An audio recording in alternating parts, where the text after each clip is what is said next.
Ali, Ali, Ali, Ali, Ali, Ali, yeah. I praise Allah for these lessons. I'm striving to be the message, and I thank Allah for His blessings. Ali was the circle 7. I praise Allah for these lessons. I'm striving to be the message, and I thank Allah for His blessings. Ali was the circle 7. I praise Allah for these lessons. I'm striving to be the message, and I thank Allah for His blessings. Ali was the circle 7. I praise Allah for these lessons. I'm striving to be the message, and I thank Allah for His blessings. Ali was the circle 7. I praise Allah for these lessons. I'm striving to be the message, and I thank Allah for His blessings. Ali was the circle 7. I praise Allah for these lessons. I'm striving to be the message, and I thank Allah for His blessings. Ali was the circle 7.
Islam, Islam, Islam, Islam, Moorish America, and occupied America, on the rise upon the 7th, within the circle of justice, mercy, love, and right, and give all praises to the great God Allah, Father God Allah, and honors to His holy prophet, honors to our holy prophet, Noble Drew Ali, Al-Hajj Sharif Abdul Ali, that is.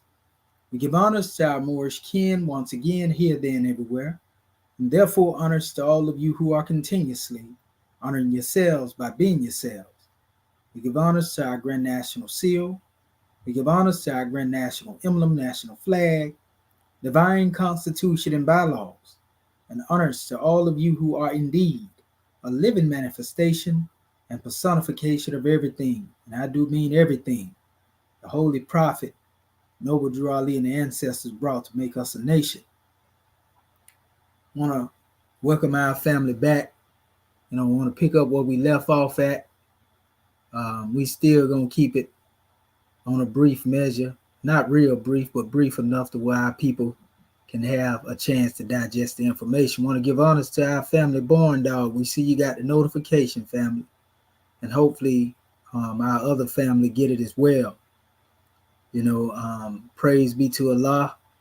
It's a grand drawing to be on the manifest and know that with all the distractions in the world and everything going on, that we have the powers that be that have it in their mind to block me in the algorithm. That must mean that I'm doing something right, you know. So even if somebody get this measure 20 years from now, that's great with me.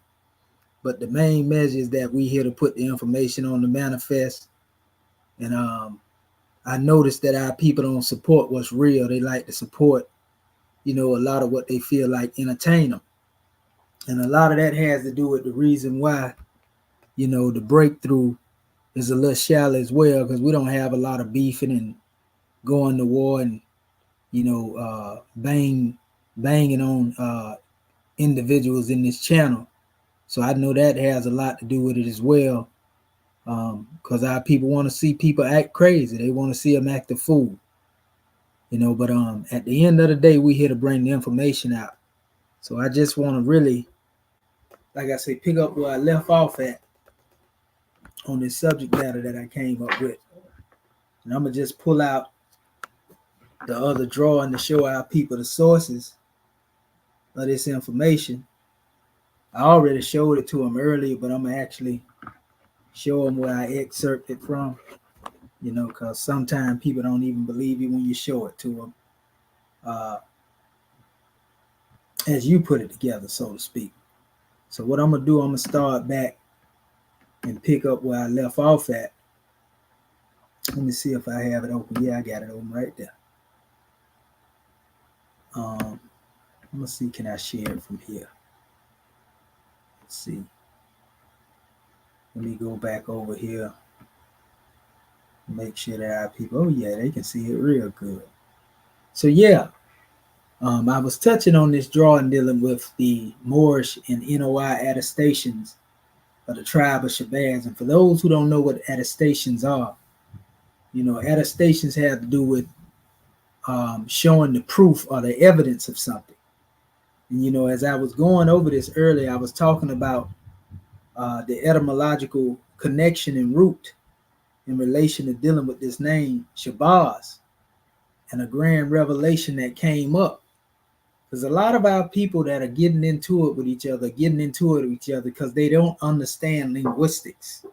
So I encourage our people to study etymology, not from the Eurocentric standpoint. Stop feeling like because somebody say something in a college or a university that make it solely, the law. Because you got to remember, all of the things that they established as so-called, factual informations or even sources, when you see them being presented, you got to look at it. These are these men's research, So the thing is, none of them are above reproach, so to speak, right? But the key is this, how many people are pointing in that same direction? If the majority of people are pointing in that same direction, don't necessarily make them right. But if you have, credence in your own research and you can show, where these footprints were left clearly cut, so to speak, and direct people to a place to where they can actually find this, then especially when you go all the way across the planet and everybody's saying the same thing prior to there being what we call an internet, the computers. This is something that should be taken into consideration. You're talking about when you got somebody way in another culture, hundreds of thousand miles away from each other, and they are saying the same thing. They didn't have no swift, processes to carry the information, but this was a part of their culture, even sometime at different time periods. Maybe 100 to 1,000 years off from that other culture. So either one had to draw from the culture that came before them, or they had to come up with their own concept. But nevertheless, in certain cases, there are no coincidences, people. So when we get into these linguistics, this is not just some type of, pseudo gymnastics that one is demonstrating. These words really have a connection in relation to each other if you understand roots.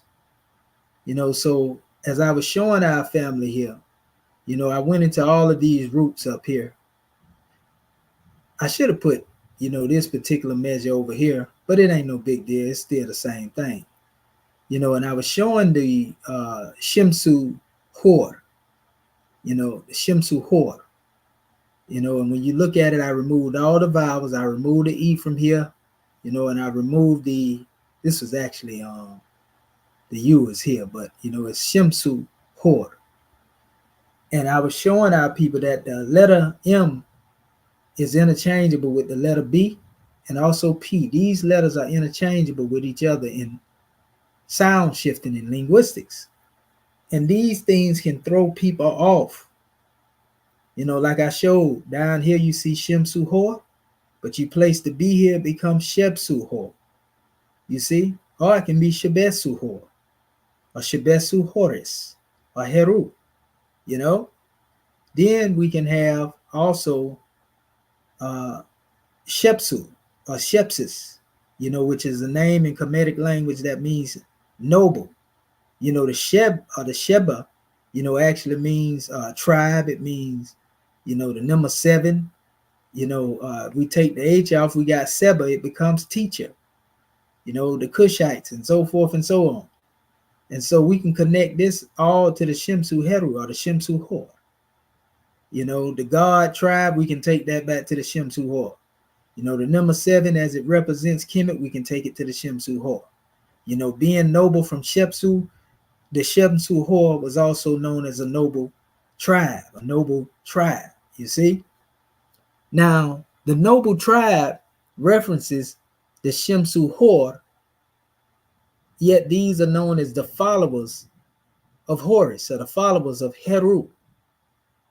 These were known as demigods, Neteru. Those who are descendants of the Neter, descendants of, the ancestors, and so forth and so on. Now, people will say, well, Horus didn't physically exist, or All-Sar didn't physically exist, or All-Set didn't physically exist. But there are some of our scholars who would attest that. Like Sheikh Antadiab have a measure where he was talking about All-Sar in the mummy of All-Sar. But that's a whole nother measure. The existence of the Shemsu Hor has to do with his existence based upon them following him. You see? Just as we were to say Shemsu Al-Sar would be followers of Al-Sar. A Shemsu Al-Set would be followers of Al-Set, right? This is important.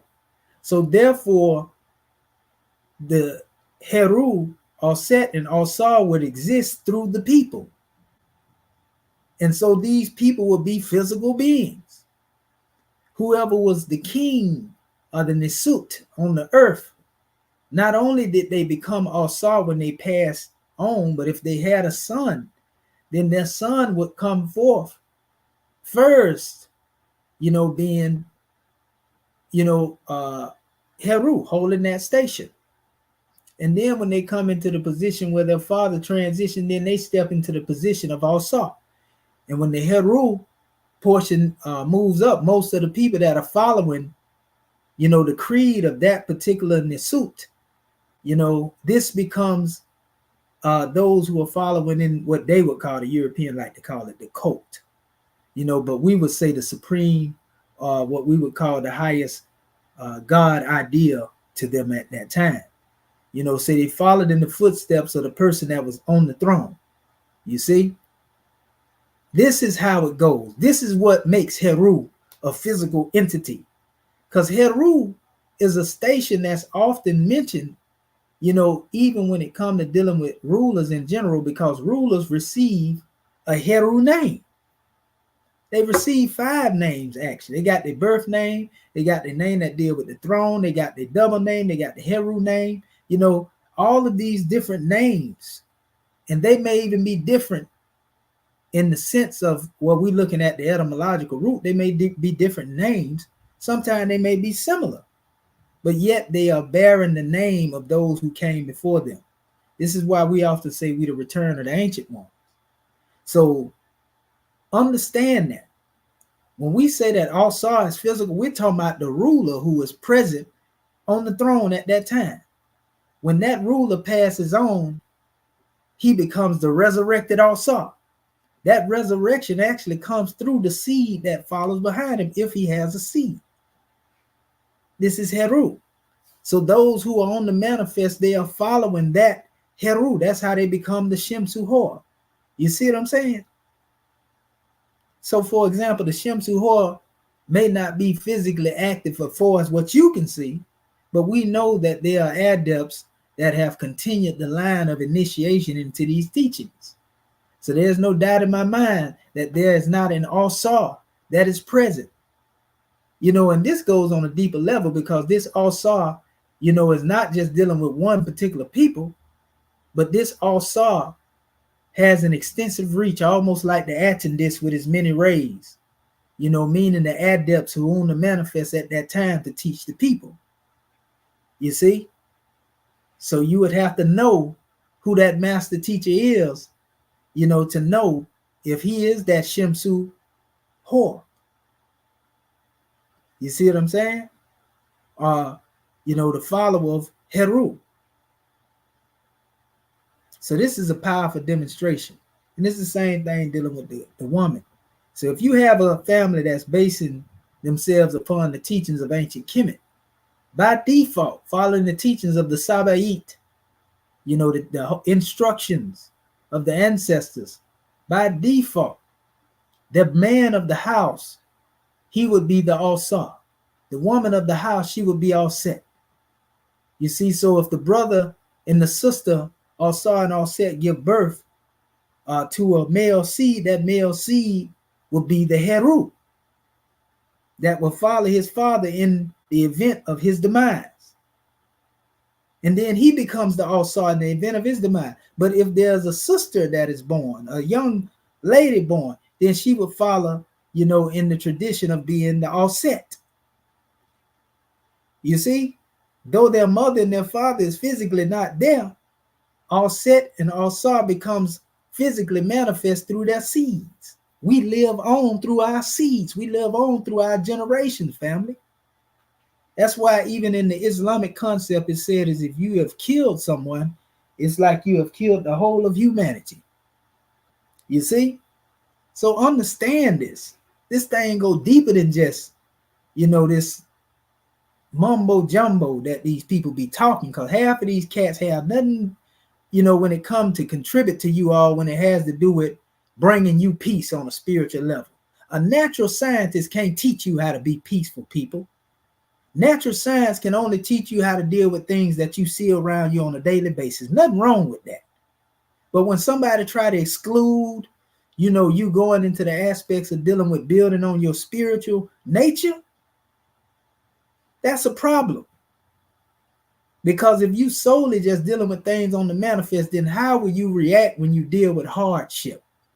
You're going to deal with it based on a material, response. So this is why spiritual science was given to our people when we get into these areas. A lot of people like to call it religion and all that's man-made. All that come recently. And we understand what they mean by it, but we know what the term originally meant. We know it actually meant going back to the source, or returning back to the source from whence you came. The causeless cause, the rootless root. What's wrong with that? What's wrong with going back to the source of divine consciousness? Anybody that tell you that divine consciousness don't exist, they don't truly believe that science exists, because we keep telling our people science gave birth to philosophy. And philosophy gave birth to science, and science came forth from that philosophy. But that philosophy came forth from spirituality. You see, anybody that tell you anything other than that, they ignorant. You see? And we ain't even finna play with them. That's what they believe. Anybody that say that they atheists, they don't believe in the Most High, they say that, but when they get ready and they come into a death-defying situation, first thing they holler is, oh my God. Oh my God. Oh, why do you think that people automatically say that? You think all these people saying, oh my God, is people that believe in Jesus and Allah and Jehovah? No.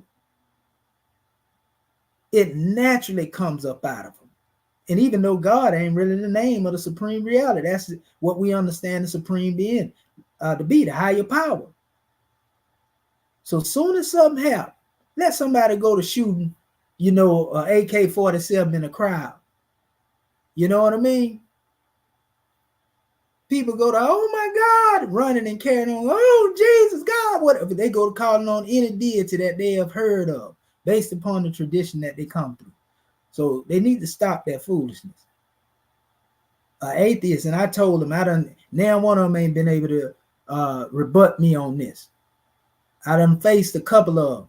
And a lot of them just somebody that want to play cat and mouse. They want somebody to prove to them the existence of the Most High, then they'll believe. We had some people in the community that's well respected pushing that philosophy, that came to situations where they was at a near-death experience and they had to be face to face with divine consciousness, and they'll come back and tell you, oh man, still trying to, I don't want to say it might be not Most High, but I experienced some, some things. You understand? And the key is not that whether or not the Most High exists, but where is he? In you. Once you understand that right there, then you ain't in spookism. You ain't into organized religion. So an atheist is somebody that is ungrateful. Meaning ungrateful because they don't believe in themselves. Because the God that is on the manifest exists within you. Ain't no sky dad outside of you. We ain't trying to teach you that type of foolishness. He in you. He in you and he in the people outside of you too. He in you and he's in creation too. It ain't got to be a he or she because that really ain't an aspect of it. You know, we use that expression, you know, just because that's what we normally have heard, so to speak. You know, it's really no gender there. We can say it is in you if you want to. The power that be is in you. You see, at least that's the way we teach it. And that's the way it was taught in Kemet. So once you understand that power is in you, then this is the golden cord, you know, that allows one to continuously unfold. As man unfold, as God unfold. You see? So yeah.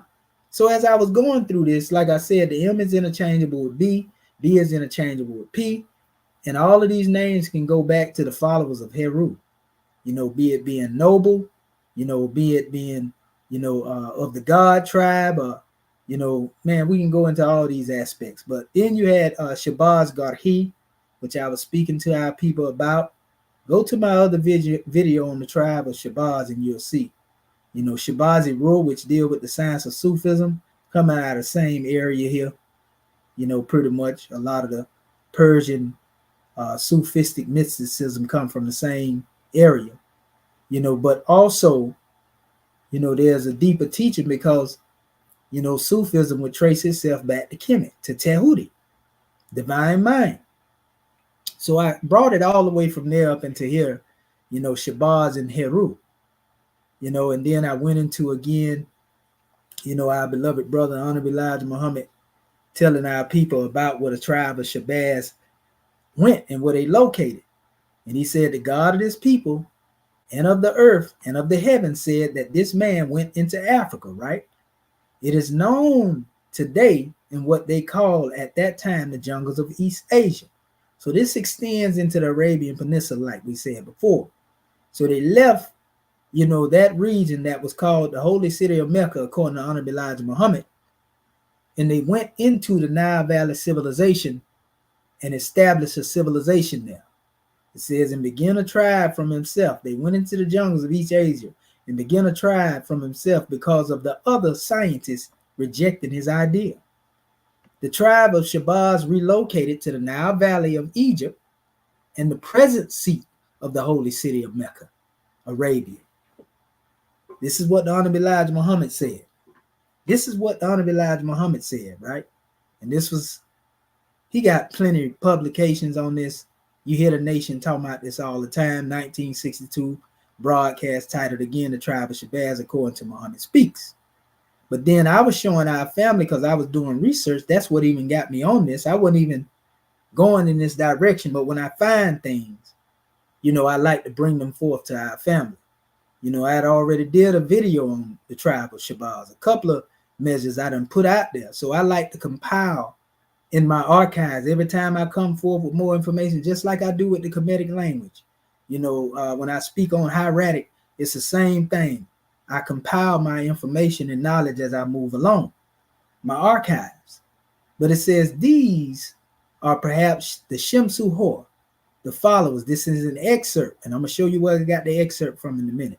The followers are worshippers of Horus, and it says of the Tauran Papyrus. Now I'm going to show you, you know, the Tauran Papyrus in a minute as well, because this is the papyrus dealing with the king's list. And this papyrus was said to be corresponding with the king's list that was created by Manetho, you know, who has been very disparaged in his character because he went against Herodotus. Some people like to call him Herodotus. It don't matter with me. You know, I don't care about, you know, properly pronouncing Greek terms, so-called Greek terms anyway. But it says C.H.R. Hall, Cambridge Ancient History, page 265, before King Menes.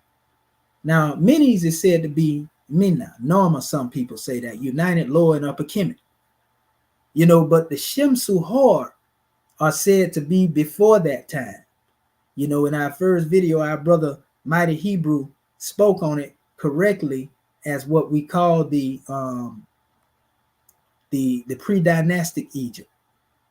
You see, when you get into pre-dynastic Egypt, this is where you're dealing with the Netzeru, you're dealing with the gods and the demigods made manifest. So it says, the king of Upper Egypt who imposed his sway on the fertile delta and founded the first dynasty, Menes. The Shemsu Hor, the men of the Falcon clan, whose original home was in the West Delta and had formed an earlier kingdom by conquering Upper Egypt. So this is the Shemsu Hor. Anybody that know what Upper Egypt is in the Nubian Kushite regions of the Nile Valley civilization. You see, some people will look at the map in Africa and say that's South Africa, you know, or Central Africa, some people would call it. You know, or some people would call it the Horn of Africa and all that type of stuff, right? You know, they'll use even that terminology. But nevertheless, the Shemsu Hor were there prior to Menes. The king list that began with Menes, you know, is just a portion. But in the history of Manetho, he speaks of those gods, demigods, and the Nisut Biti. So the Nisut Biti will be in the third group. These will be actual men who follow, you know, the teachings of the Netzeru, or, you know, the guidance of the Netzeru, be it either in the text form or be it into divine communication with the Netzeru, however you want to look at it. You know, dealing with the words of the gods as opposed to the words of men. And that's a lot different from what you have been taught Medu Neter is today. So this history being given by Manetho here is actually corresponding with what Elijah Muhammad spoke of when he spoke of the tribe of Shabazz. So we see that the Shemsu Hor, when we go through the etymology, it traces up to the name Shabazz. So we also spoke of how Prophet Noble Ali mentioned a land of 5 streams. But before we go into all of that, I want to go here first and foremost, you know, and show our people a particular measure. Okay, so this is the Torah Papyri. This is the king list. And look what languages. This is in Hieratic. Y'all already know. And all of this right here, I can see this is actually Nisut Bit. This is Bit right here, Nisut Bit, running all the way up down the line. Yep, Nisut Bit right there. Nisut Bit, Nisut Bit. I can see it all right there in the Torah and King list, right? These are fragments of this special papyri. These are fragments of it. And in this particular information here, you know, and they talking about it contains hieroglyphic text. That's a lie. That's hieratic. That is not hieroglyphics. You know, created 1245 BCE, 1245 years before, you know, Christ. You know, so that's one aspect. You know, and this all come from me actually dealing with the history of Manetho. I was dealing with a study on Manetho, and it led me here to this particular area.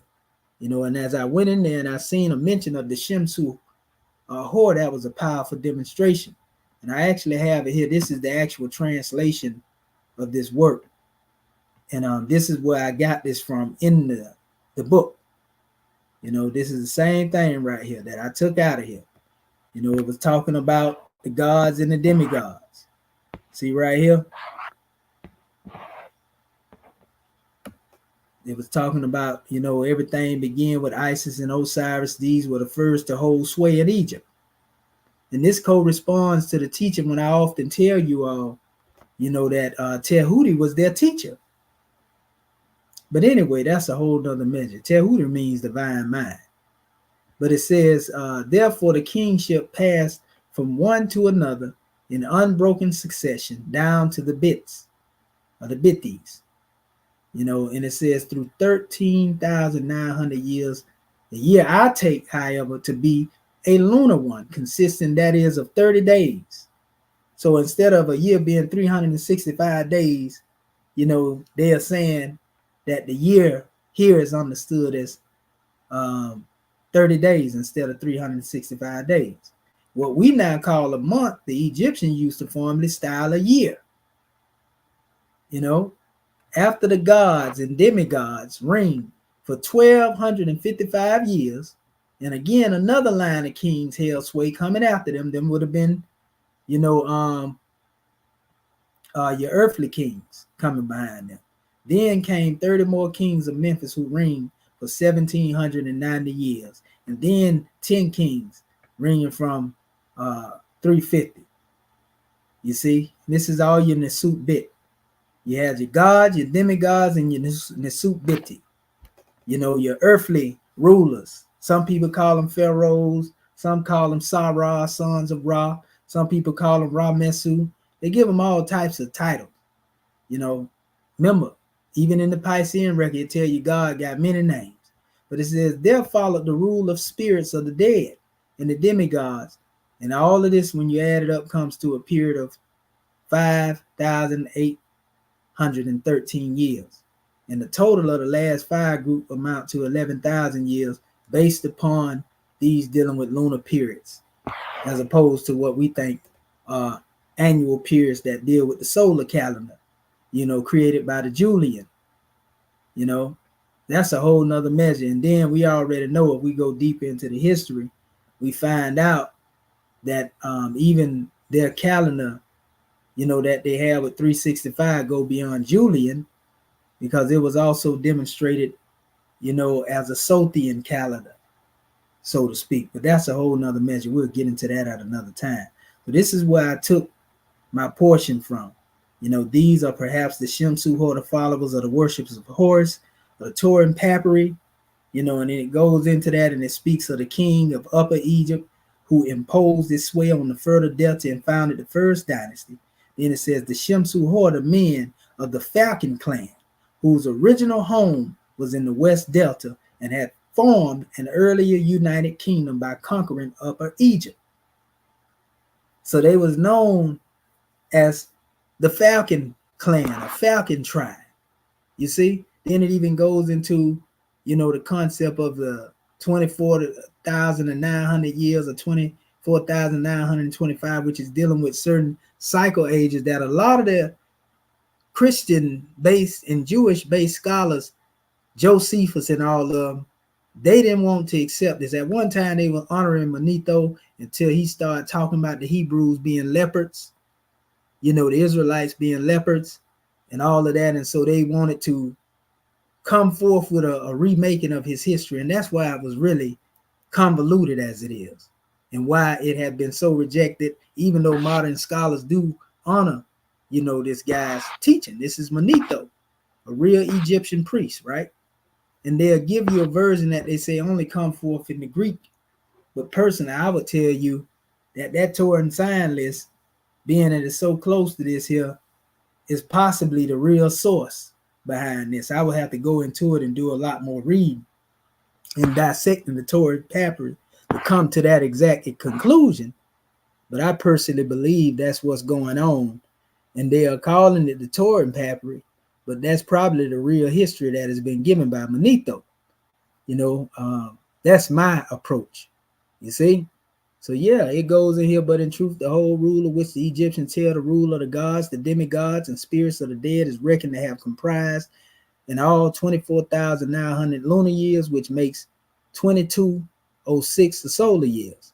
So when we get into this, now we understand why our brother Elijah Poole Bey talked about cycle ages, why Prophet Noble Drew Ali taught us in the Moorish Holy Quran that we measure time by cycle ages.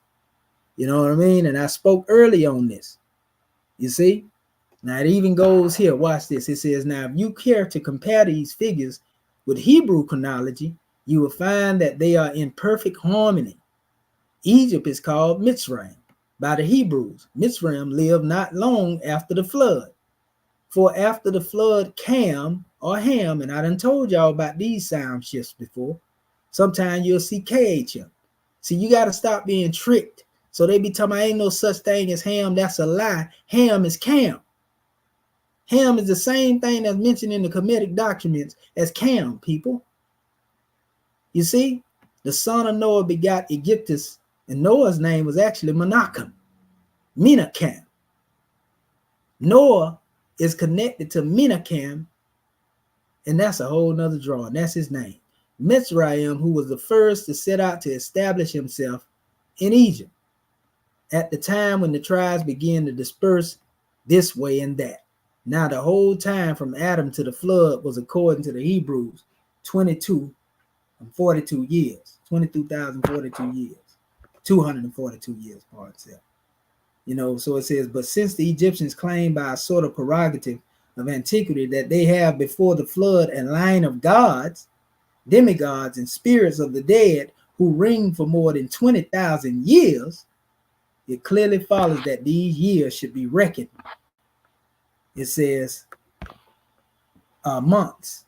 In the years recorded by the Hebrews, they reckon 20,000 lunar years, and even more than that number, so that it comes to practically as many months as the years of the Hebrew chronology reckoning of our times from the creation of man to Mizraim. You know, Korash amends this to biblical time. So yeah, this is a whole bunch of information. I'm actually doing my research in this area here, dealing with Manetho. That's a whole nother message. I don't want to go too far into that and get away from what we're speaking about. You know, I learned a piece of wisdom from a measure given by our beloved brother Elijah Poole by our brother Elijah Muhammad, reading the Theology of Time, which he gets into a lot of these cycle ages and all of that.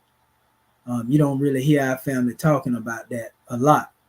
But he made a statement. He said a scientist, you know, when he goes into a subject, he don't need the whole book, you know, to get his point across. He takes a portion of the book, and that's enough for him to express what it is that he's teaching. This is what the Honorable Elijah Muhammad said, you know, and that's the methodology of my research. You know, I can go and read a whole book, but I don't have to use the whole book to express the point I'm making. You know, I take from the book what's relevant to what it is that's necessary to be spoke of, and I bring it forth for the clarity of the people, because I already know what I stand upon. I know what it is that I believe. I'm not trying to convince myself, nor am I trying to convince the people, really.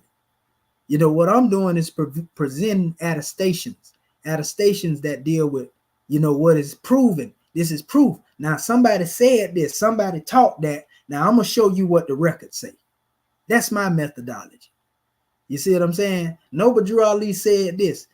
This brother said that. Now, I'm going to show you what history say in support of that. You see what I'm saying? That's my methodology. Of course, you're going to find people that are in opposition to Noble Drew Ali that'll try to come forth with their theories to rebut it. You know, but that ain't going to change the fact that I presented what I presented as sources. You see? And at the end of the day, I like to go beyond just dealing with what the modern people accept, you know, and go do my own research. That's why I go to ancient books and I pull the information up. I'm going to show you some of that in a minute, and then show you how I make my decision and coming to the conclusions that I make. You know, I don't just read one book and then say, oh, this is it. You know, most of the time I done read, you know, a multitude and researched in a multitude of areas, and then I come to my conclusion. That's why you see me with so many sources in my slides, because I ain't just looking at one piece of information. I'm looking at numerous pieces of information. You understand where I'm coming from?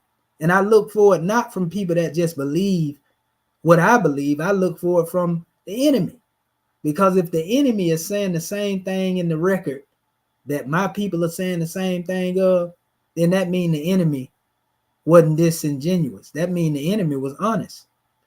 Because most of the time, the victors and the conquerors are the enemies ain't gonna never tell no truth that support that which is outside of what they stand on. You see what I'm saying? So that's how I come about, you know, with information that I come about with. I ain't just dealing with what somebody else said. You see? Yeah, I got you. let me do this right here real quick. I'm glad y'all said this because I am sharing one tab. And so I'm going to show you this again because I don't have to show a whole lot. But what I was reading, I'm going to show it to you right here. Sorry about that, people. Okay, here it is right here. So here, again, is the Torin paper right here. You can find this anywhere, you know, and this is what I was talking about, the Nisut bit here, Nisut bit. You know, I know what that is because I know the hieratic expression of it. Same thing here, Nisut bit. You know, this is all dealing with rulers, men, real rulers, people. You see, so again, going back to the other measure, when I was reading from the measure dealing with Mathino, it was coming from here. This is the actual book, the Egyptica. You know, this is where I got the excerpt from. You see? And so that excerpt actually came from this portion of the book. I ain't going to go back and read this stuff again because I just read that. But I am going to show you the excerpt that I have featured up there in my little slide that I created. You know, and it came from right here on page 5. You see, this is what I read when it was speaking about the demigod. And it said, you know, and this is actually a point that was being made based on the number reference that they gave, which is right here.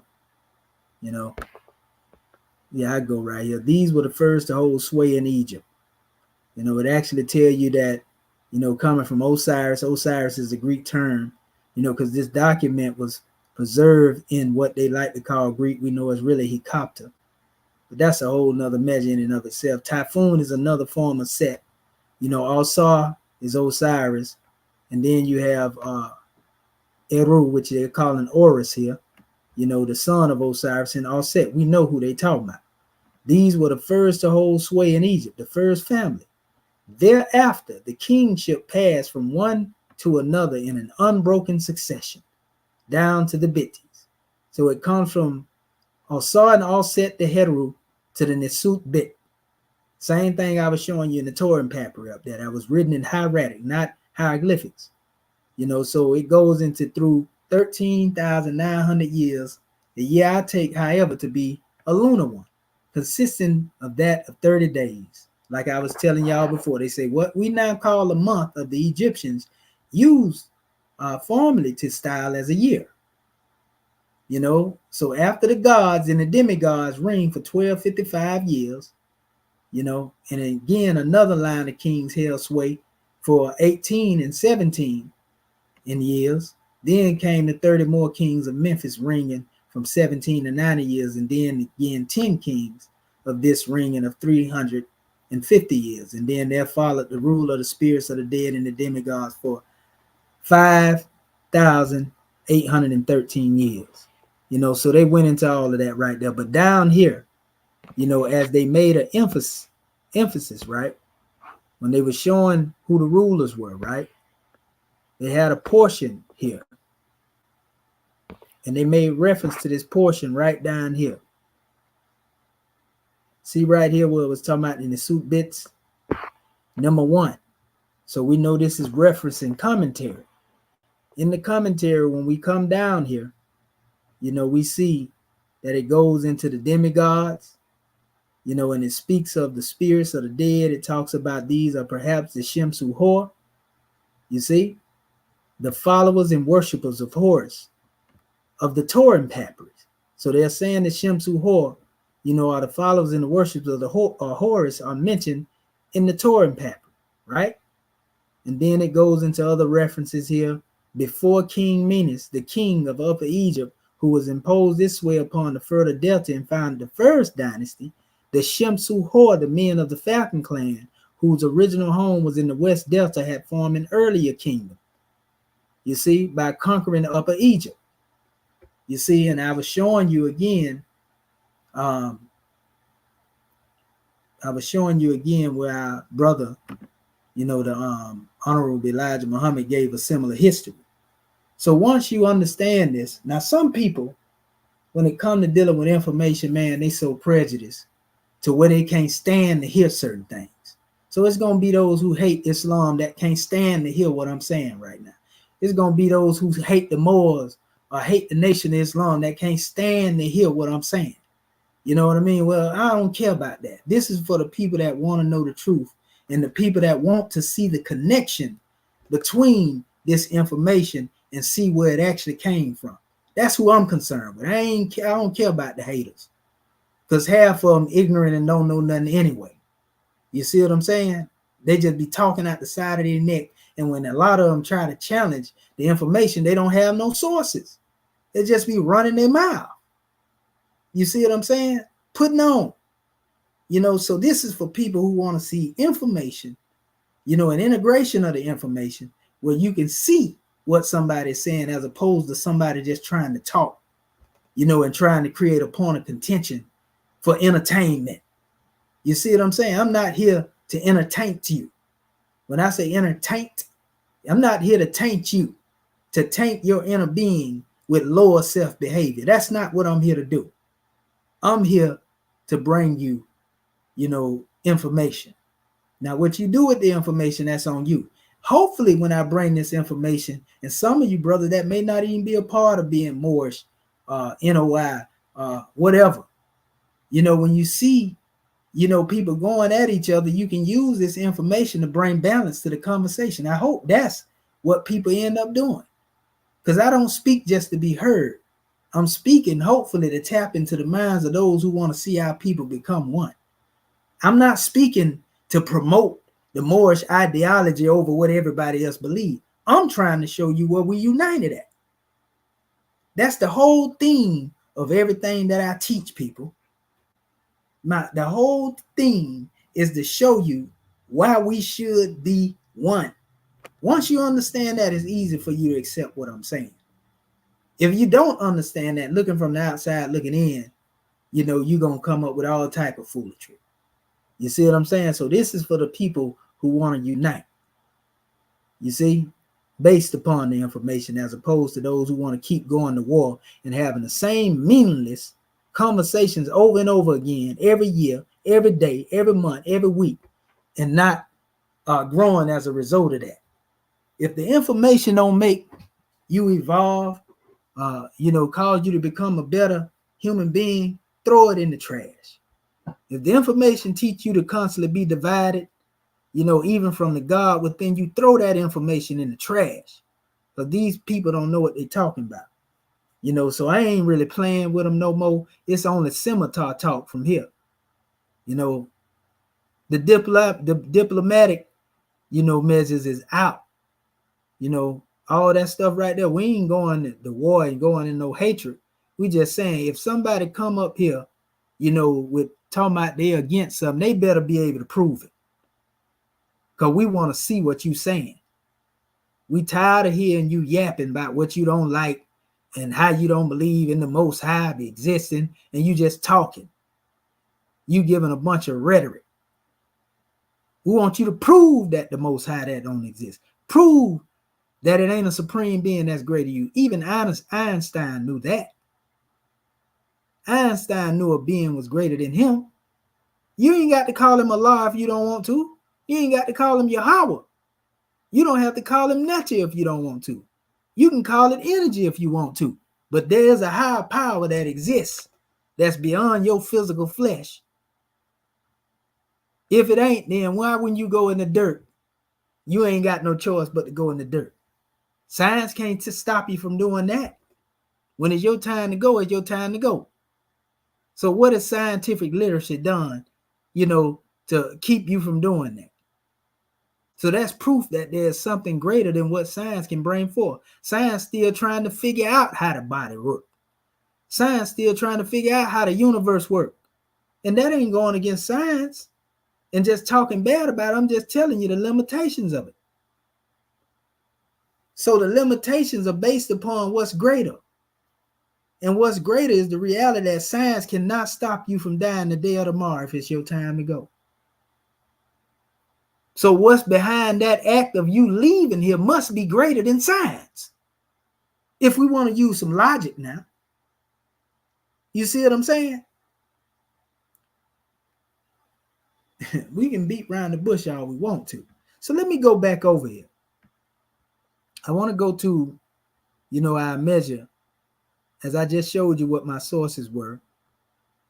There's another drawing I want to pull up real quick, just to show you the relation of the teaching. Listen to what Prophet Noble Drew Ali said. Now, the Honorable Elijah Muhammad said the tribe of Shabazz left, Mecca, the holy city in Arabia, and settled along the Nile Valley. Now, prior to him saying that, this is what Prophet Noble Drew Ali told the Moors. He said the divine origin of the Asiatic nations.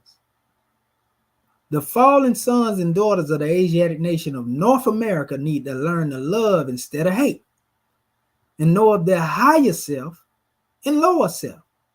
This is the uniting of the Holy Quran of Mecca for teaching and instructing all Moorish Americans, etc. Now, what's wrong with that?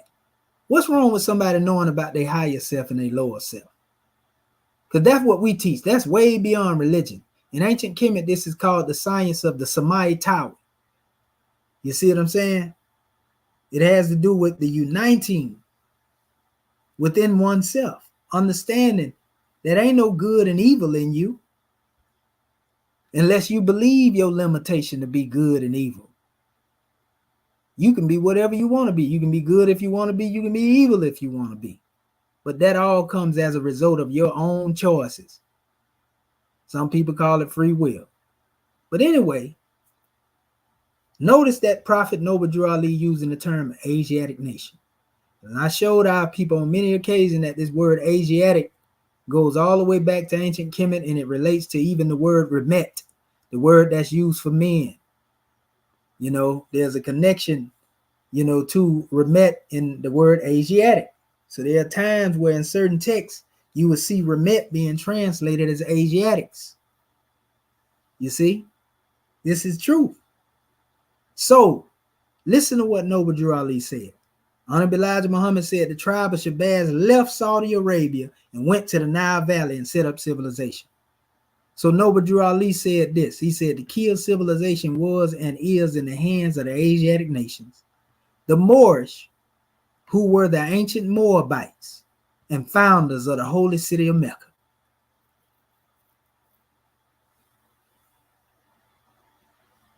So that lets you know that the tribe of Shabazz and the people that are known as Moorish, by this context, are the same people. Look at what it says. Then he goes on. Not only the founders of the Holy City of Mecca, right? He said the Egyptians, who were the Hamatites, they go your Canaanites, and of a direct descendant of Mizraim. Just talking about that in the book we was reading. The Arabians, the seed of Hagar, Japanese, Chinese. He said the Hindoos of India, the descendants of the ancient Canaanites, Hittites, Moabites from the land of Canaan. The Asiatic nations and countries in North, South, and Central America, the Moorish Americans, Mexicans, and North America, Brazilians, Argentinians, and Chilians. In South America, Colombians, Nicaraguans, natives of San Salvador, Central America, all of these are Muslims. What does he mean by this? He ain't talking about, somebody just submitting to the will of the Most High for the sake of doing it. He's speaking to the definition of what a Muslim is. A Muslim is the will of God. They ain't just submitting to it is the will of God. To us, that's the way we teach it.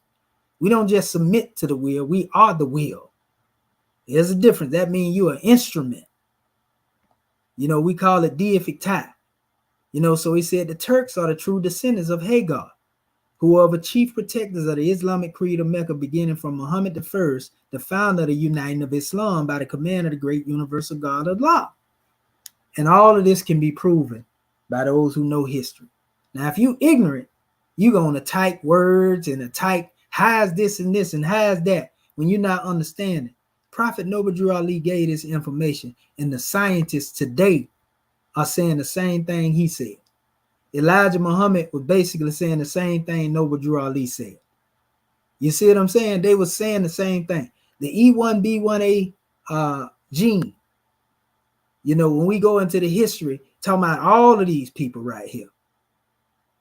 And it shows that it's scattered from the same reason. I know because I got E1B1A L3 in me.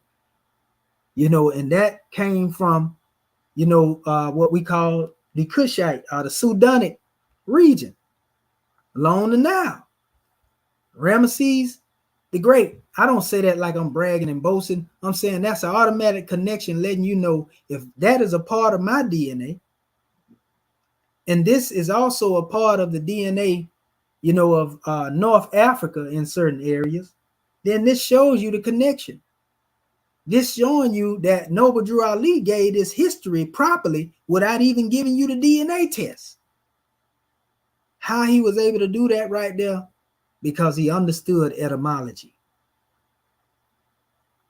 He understood where the people came from. He knew who the root of the people of the civilization of Arabia was. He knew the root of the Moabites, the people that was in Mecca before the people that you see today, that you may be so short-sighted to try to make your decisions based upon what you see today, the phenotype that you see today.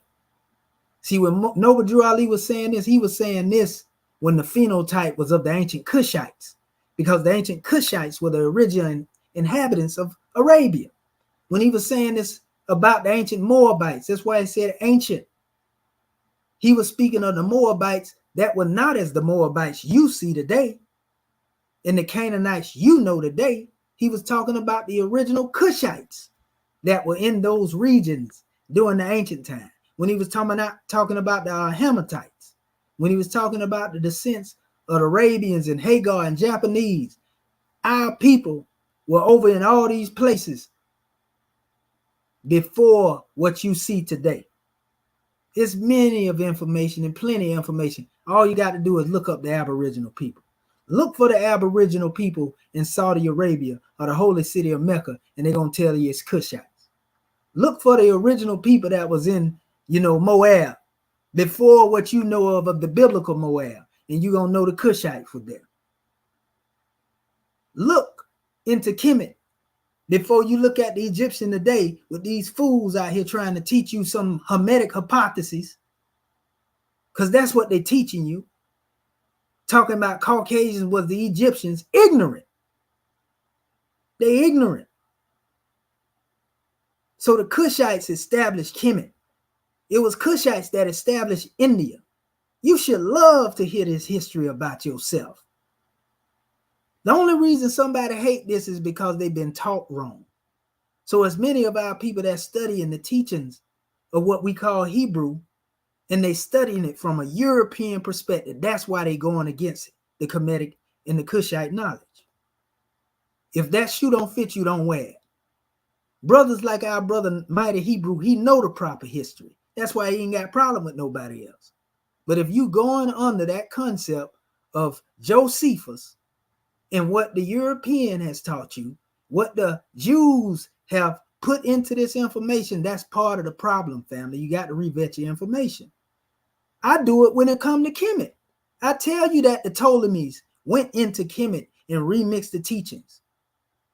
That don't hurt what the ancestors do. That just gives me the opportunity to go through there and try to correct the errors that have been made along the way and direct our people toward the teachings of the ancestors, the natives, the indigenous Kemites.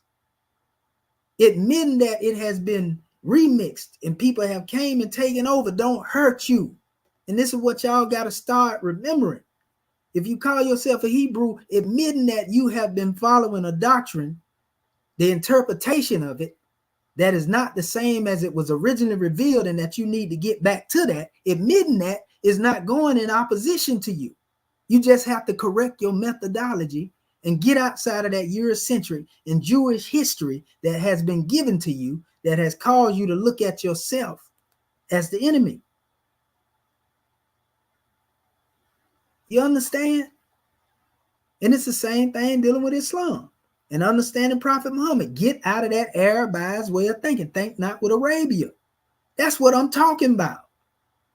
So people from the outside, when they see the name Moore, they have no idea what they're dealing with when they're dealing with a brother like Commission or the scribes that are surrounding me, or the people that's in the body that we're in. Because we don't believe those things you think the Arabs believe. Where I'm at, we don't believe those things that, Rome says believe. Where we at, you understand? You ignorant if you think because we have our term more that we somebody in the MST of A. That ain't got to do nothing with taking a slight on them, but we correct our Moorish brothers in the Moorish Science Temple. Because a lot of them have been following Eurocentric thinking too. And if they honest, some of them will tell you that. We got plenty that be rocking with me, and they know what I'm talking about. They know I ain't attacking the temple. Only somebody that say that, that's an enemy, and most likely is an Asian provocateur that want to try to put the narrative out there that I'm attacking them, so that way the temple go to looking at me sideways. And somebody ignorant will believe that. Somebody that's not studied and well groomed with this information, they'll believe, oh, he attacking the prophet. No, fool, I'm defending the prophet. I'm defending the Moorish Holy Quran. I'm defending Moorish America. I'm defending everything that represents us. Same thing with our Hebrew family. No, I'm not attacking. I'm defending what it means to be a real Israelite. Your ignorance will make you see things other than that. And if all you can see is division, then God ain't guiding you, because God is not the author of confusion. If you find yourself being confused by everything I say, it's all right to say, okay, brother, I don't know something. Some things I just don't get. I need to do a little more research. But don't get up here rejecting nothing and coming up here trying to debate and argue, and you don't even know what it is that you stand on. That's ignorance right there. Just because you think that I'm attacking something. No, your limited comprehension is just you don't understand. It take more time to study. You got to remember, in most cases, I'm a lot of years ahead of some people. I don't say that in an arrogant way. I'm saying it because I've been doing this, people, tirelessly. I keep telling people I've been losing sleep over this stuff for 30 years. So, of course, I'm going to have a lot of information. Some of it you ain't never heard before. Because I've been doing this on a day-to-day basis, family. Since I was a young seed. And I'm on my way to being 50 in a few more moons. You understand? I ain't far behind that. But I've been studying that long. So you can't just come up in here and you've been studying 2-3 years ago and think you're going to come up in here, and trump what I'm saying by something you read because somebody told you that and you believe in the way they said it because it sounds so good. You can't come to me like that. Because I done been there. I done seen that. I done heard that argument before. I done been back and forth with my Hebrew family over the years over certain measures. Y'all looking at me like I just come into existence when the internet come into existence. And that's why you can't humble yourself and receive the information, especially the brothers that think that just because they got a few years in age on me, that they can't listen to what I'm saying. When half of them just started studying. You might have been on the earth for 50 years, but you ain't been studying 30 years. You might have been on the manifesto for 60 years, and you just got in the truth, maybe 10 years ago. You understand? So you got to look at all of that right there. That don't make me better than nobody or lesser than nobody.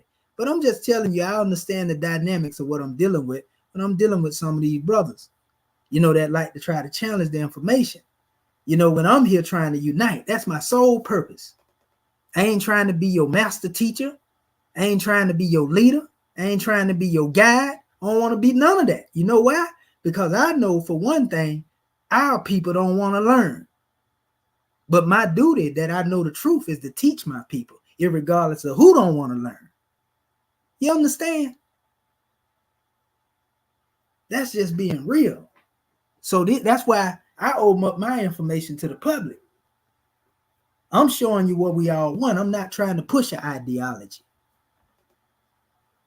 What I stand on and the way I believe, you believe in that ain't going to make me nothing. They ain't going to do nothing for me.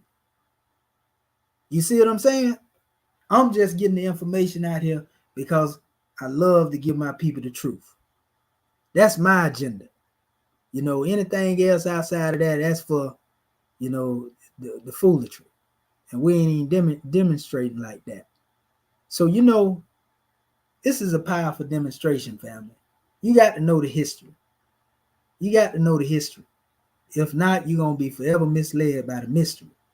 You know, so what I'm going to do at this particular time, you know, I'm going to do this right here. You know, I'm going to drop this link right here just in case somebody want to come in here and ask some questions. And I ain't calling you in here to beef with you. You know what I mean? If you come in here, give your measure, all is well. You know, as long as one is respectful, you can go and say what you want to say. Opposition, I don't care nothing about that there.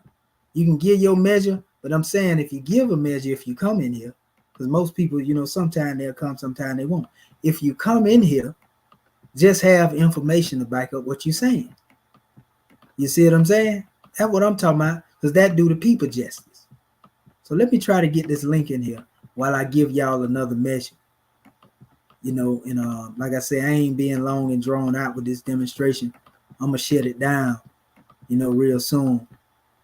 Let me drop this link right here, and I'm going to pull up another piece in support of what I'm saying when I talk about unity. You know, and this actually going to come from my chairman, because he did it the best when it comes to showing our people how to be one people and uniting. So let me see here. I'm going to go to the Book of Fire, the Exhuming of a Nation. And I'm going to go to a particular page in here.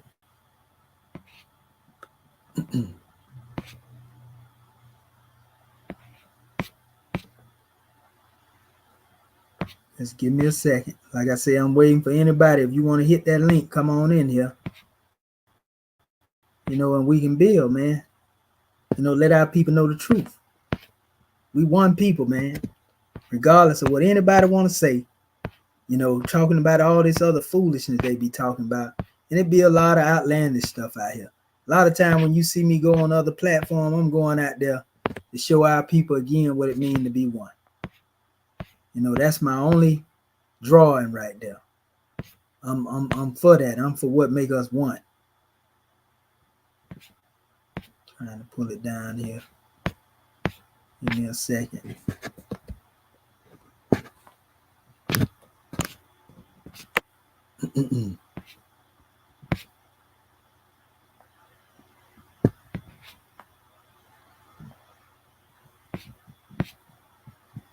One second. I'm right up here where I'm at. This thing be moving so slow when it comes to dealing with. Then you got to kind of move it slow when you go through here in order to find exactly what it is you're looking for.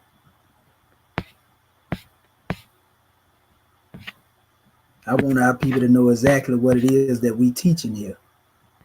You know, because we ain't here teaching, you know, Arabism. You know, we teach a universal expression.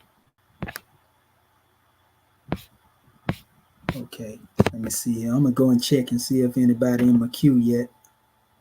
No, I don't see nobody there right now. Okay. I'm going to keep checking while I'm going through this to find this here to read to you all, family.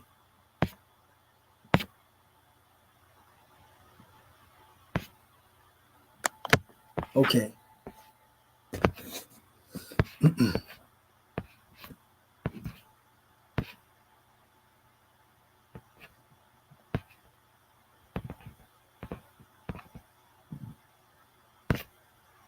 Not that portion there. Okay, yeah, we almost there. All right. It's the finale of religious controversy. Okay, this is what I was trying to get to.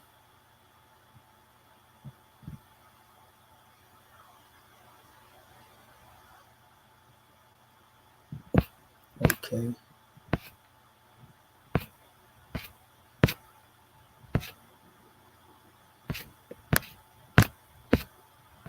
All right. Y'all be sure to hit the like, share, and subscribe, family.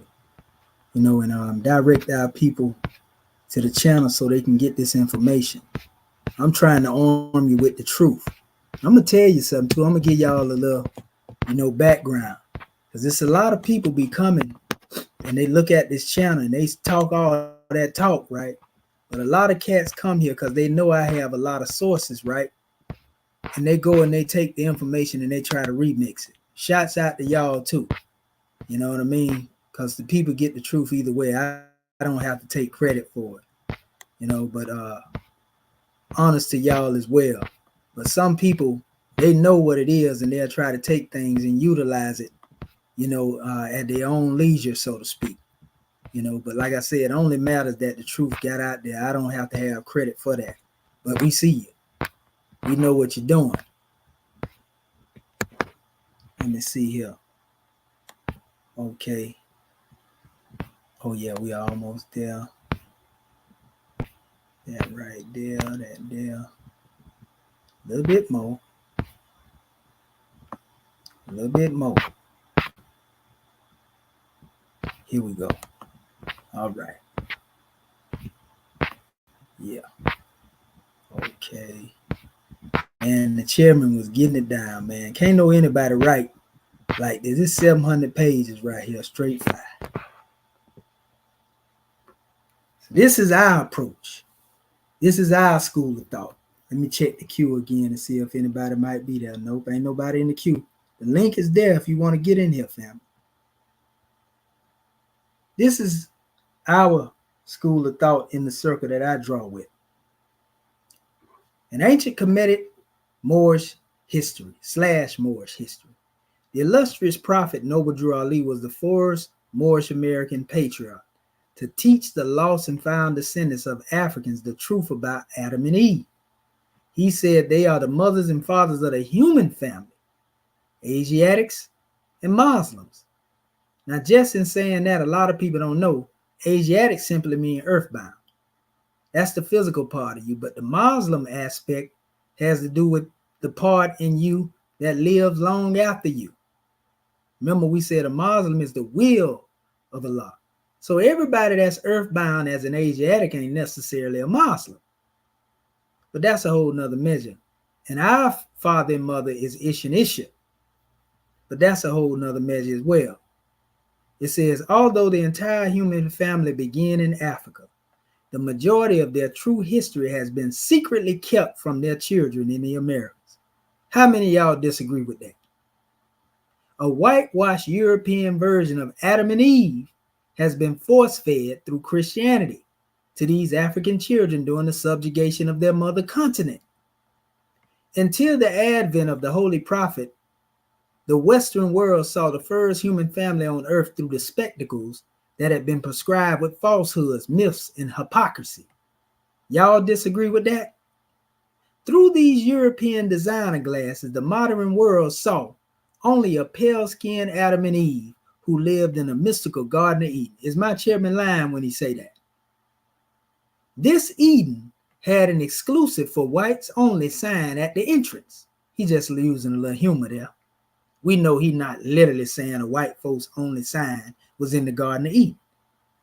It says also in the black psyche, this Eden was propagated to be in a well-off white folk settlement, and with the exception of being infested with a talking snake, was believed to be the only heaven a good Negro could possibly, perhaps, maybe pray to reach in the sweet and bye-bye after they die. So that lets you know we don't believe in no spookism. We're not part of your so-called quote-unquote converts, because we didn't convert to nothing. We returned to what we was. To this day, the most religious circles accept this dark age story as the word of God. So that's letting you know we don't believe what the Europeans say about the word of God to be the truth. It says, since slaves are bred to have short memories, most ex-slaves habitually still serve the God of their former slave masters. This God could not be perceived nor defined beyond the realms of the very church that ordained the denationalization and enslavement of African worshipers.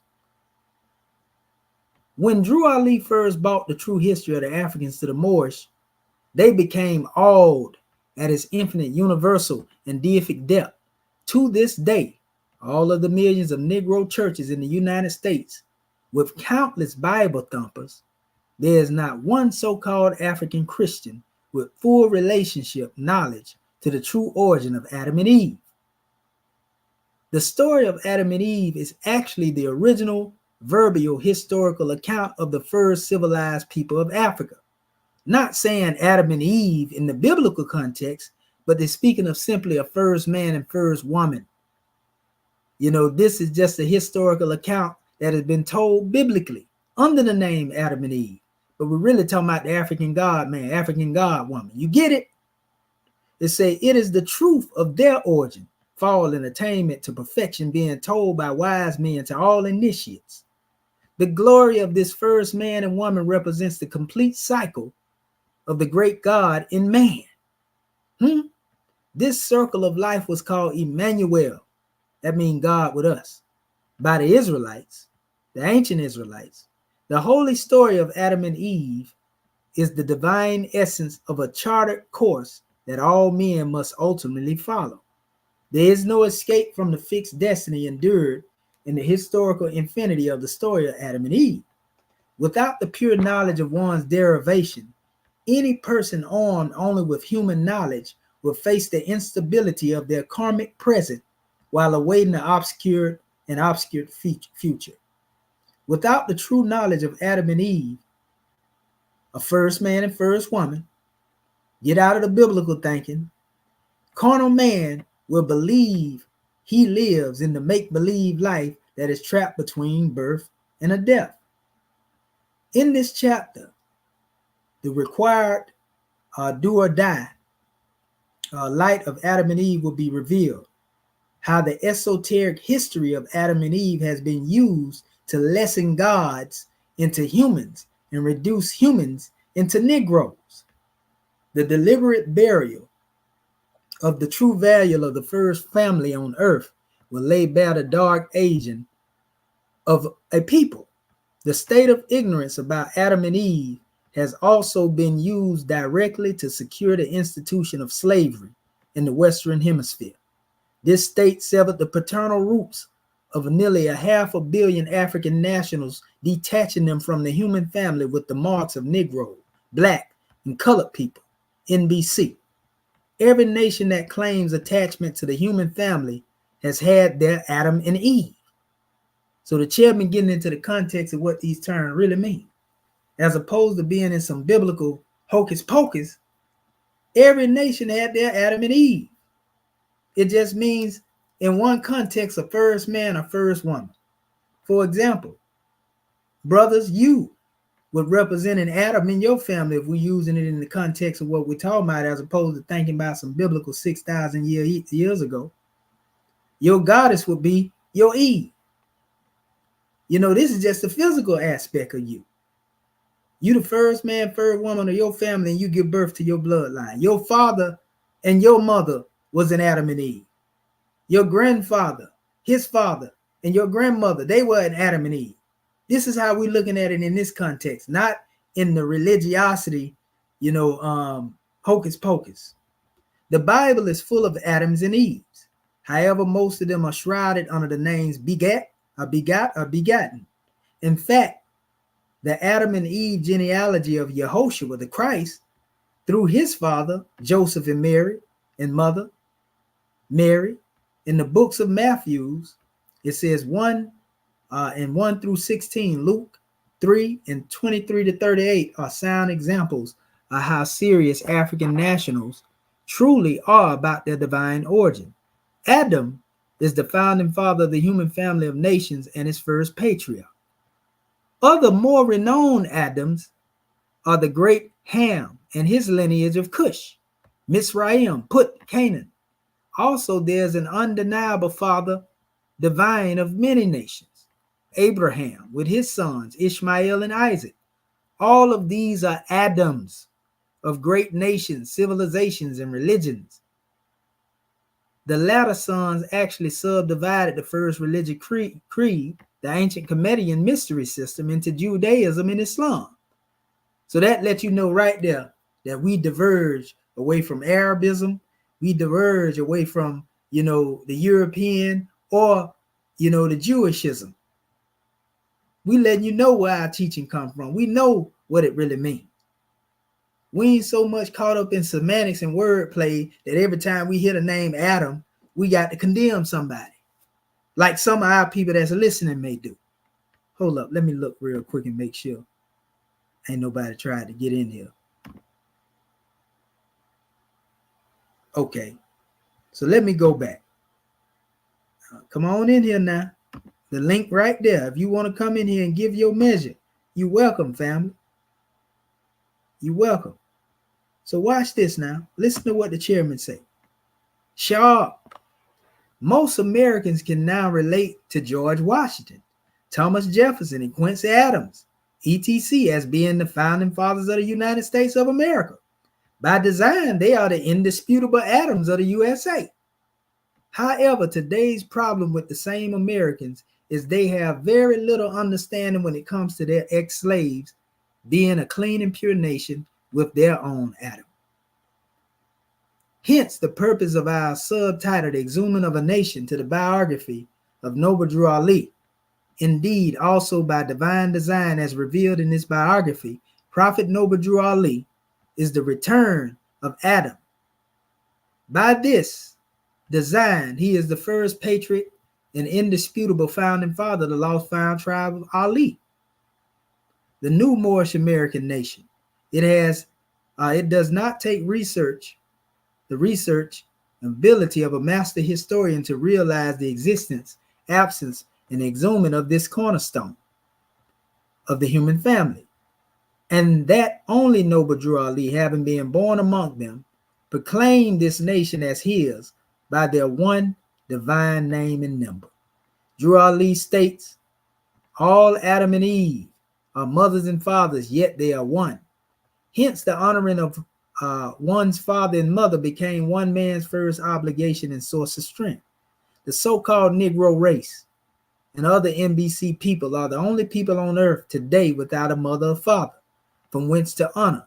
Matthew 15, 1 through 14. High parental honor has been a covenant among African nations since their fall into humanity. It is more holistic in cultures than any other modern day religious concepts, and breathes on every civilized family's origin, genealogy, and heritage. Drew Ali also taught the Moorish Americans that they are olive-skinned Asiatics, angels, and have the same Adam and Eve, father and mother, as those who guard the Holy City. See Genesis chapter 3, verse 24, our Quran question 15 to 63. He educated the Moors to the fact that they are the direct children of Adam and Eve. This may seem somewhat acceptable as common knowledge by those in this age of cyberspace and optic centers. However, in 1913, most American Negroes actually had been trained to believe their present idea of Yahushua, God, and his mother Mary were all pale-skinned and the opposite of themselves. To say the least, to them, God's first man and woman of the Bible had to be ever so white, as far as the good Christian colored people were concerned. The first white family of God in their home, a Garden of Eden, was so delicious and evasive slice of pie in the sky after you die. Surely this garden was where all white folks and few good Negroes went to if they were blessed. Prior to the advent of this angel of Allah, question 41, Moorish North America were miseducated into a dark age of Christianized, Darwinized, and denationalized pseudo-life. As unconscious Negroes, blacks, and colored people, NBC, they were deceived into believing Adam and Eve were two Europeans in a God's mystical paradise. It is only natural for a few NBCs and some self-proclaimed white folks to defend 2,000 years of deception with the modern Christian statement, it doesn't matter what color of Adam and Eve, we are all children of God. Even a crash dummy would reply, well, since the skin color of God and Adam and Eve was not important, then why was it biblically taken away and replaced with pale skin? Question: this bitter bit of history of a people Mental status should be well remembered as we now ultimately endeavor into Adam and Eve as originally told by the ancient ones. But first, let's uncover some of the more of 2,000-year-old hoax. Adam and Eve has mostly been told by thieves. No oppressor, slave master, or otherwise ruling government has ever written the accurate history of his or her captives. The Babylonians, the Cometians, the Romans, Islamic rulers, Euro-Christian governments, etc. all have slanted the history of their victims to reflect themselves as savior or superior saviors of the wretched of the earth. Naturally, they were all merely doing their God's will to subjugate or annihilate the inferior enemies in order to save them from themselves. Such history will reflect the victors as having saved the wretched from an assumed inevitable doom. The Greek and Roman interpreted writings of Israelites' history are by far a prime example to support this recurring fact. It turns out, according to the prophetic destiny, the pale-skinned nations of Europe are today's controlling world rulers, straddling the current cusp between Piscean and Aquarian ages.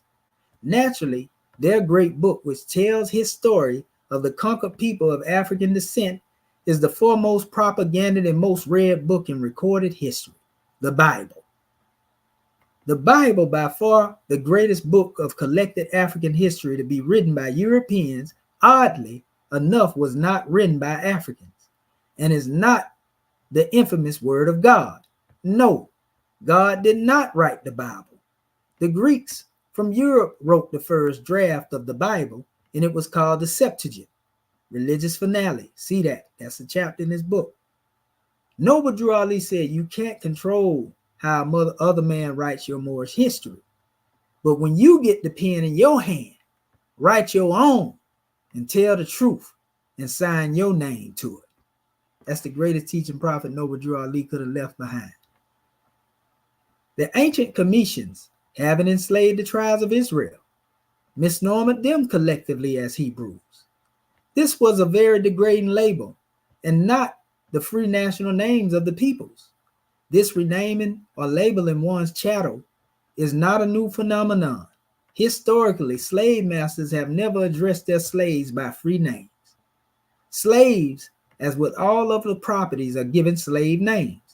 This is because they are conquered people and classified by their rulers as inferior and less than a first-class citizen or lower. This is standard procedure based upon the strength that no slave can ever be greater than his or her master.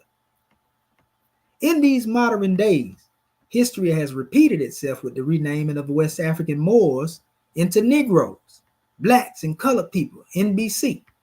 And like the so-called Hebrews, after generations of being called names other than your own, the branded slave labels became accepted as normal. Once any living thing began responding to the summons or callings outside of purity of its own natural freedom, it has been domesticated. Indeed, within the slave world of Hebrews and blacks, some would rather die trying to be what they are, not than to live being themselves. See the 13th and 14th Amendment. Still, as soon as Moses freed his tribesmen from Pharaoh's oppression, they got on their feet, and these freshly freed nations slandered their former slave masters as Egyptians. The derogatory label Egyptian replaced the true name of Comedian or Cometian gods of the Nile in all the Hebrew communications and publications. And so it remained until this day. Similarly, in this area, the European rulers called the descendants of Amexem, Akubalan, Negroes, colored, and blacks. As the so-called blacks were free to read and write, they called their slave master white. And the beat goes on, and the revolving doors of Maya continue going to and fro. So just like the slaves were given misnomer names, the slaves end up calling their masters by names as well. See, I like that. Our chairman is balanced in his scales. It says the Israelites, the Hebrews, Yehoshua, of 2,000 years ago did not write the Bible. a history book about themselves, their own verbal account of their creation and fall of man. In fact, the Torah was over 1,000 years old when the Greeks wrote the Bible. The Torah contains Israel's story in their divine accuracy, so there was really no need for another book of their accounts. Ergo, since the Israelites through which Yehoshua was born had no use for a book written by their oppressors about them, then who did? Obviously, the authors, whether they milked the council of 70 rabbis to get it or not, it was still written for the benefit of the Greeks, Romans, and subsequent nations of Europe. A lot of the stuff that went on with the Israelite text is the same thing went on with the Kemetic text. The Ptolemies got hope to all of it, people. Truth be told. The Greeks and the Ptolemies. It says, be conscious of biblical beginnings. To this day, most do not know they have been lied to by those who wrote the word of God in their corn street Greek language.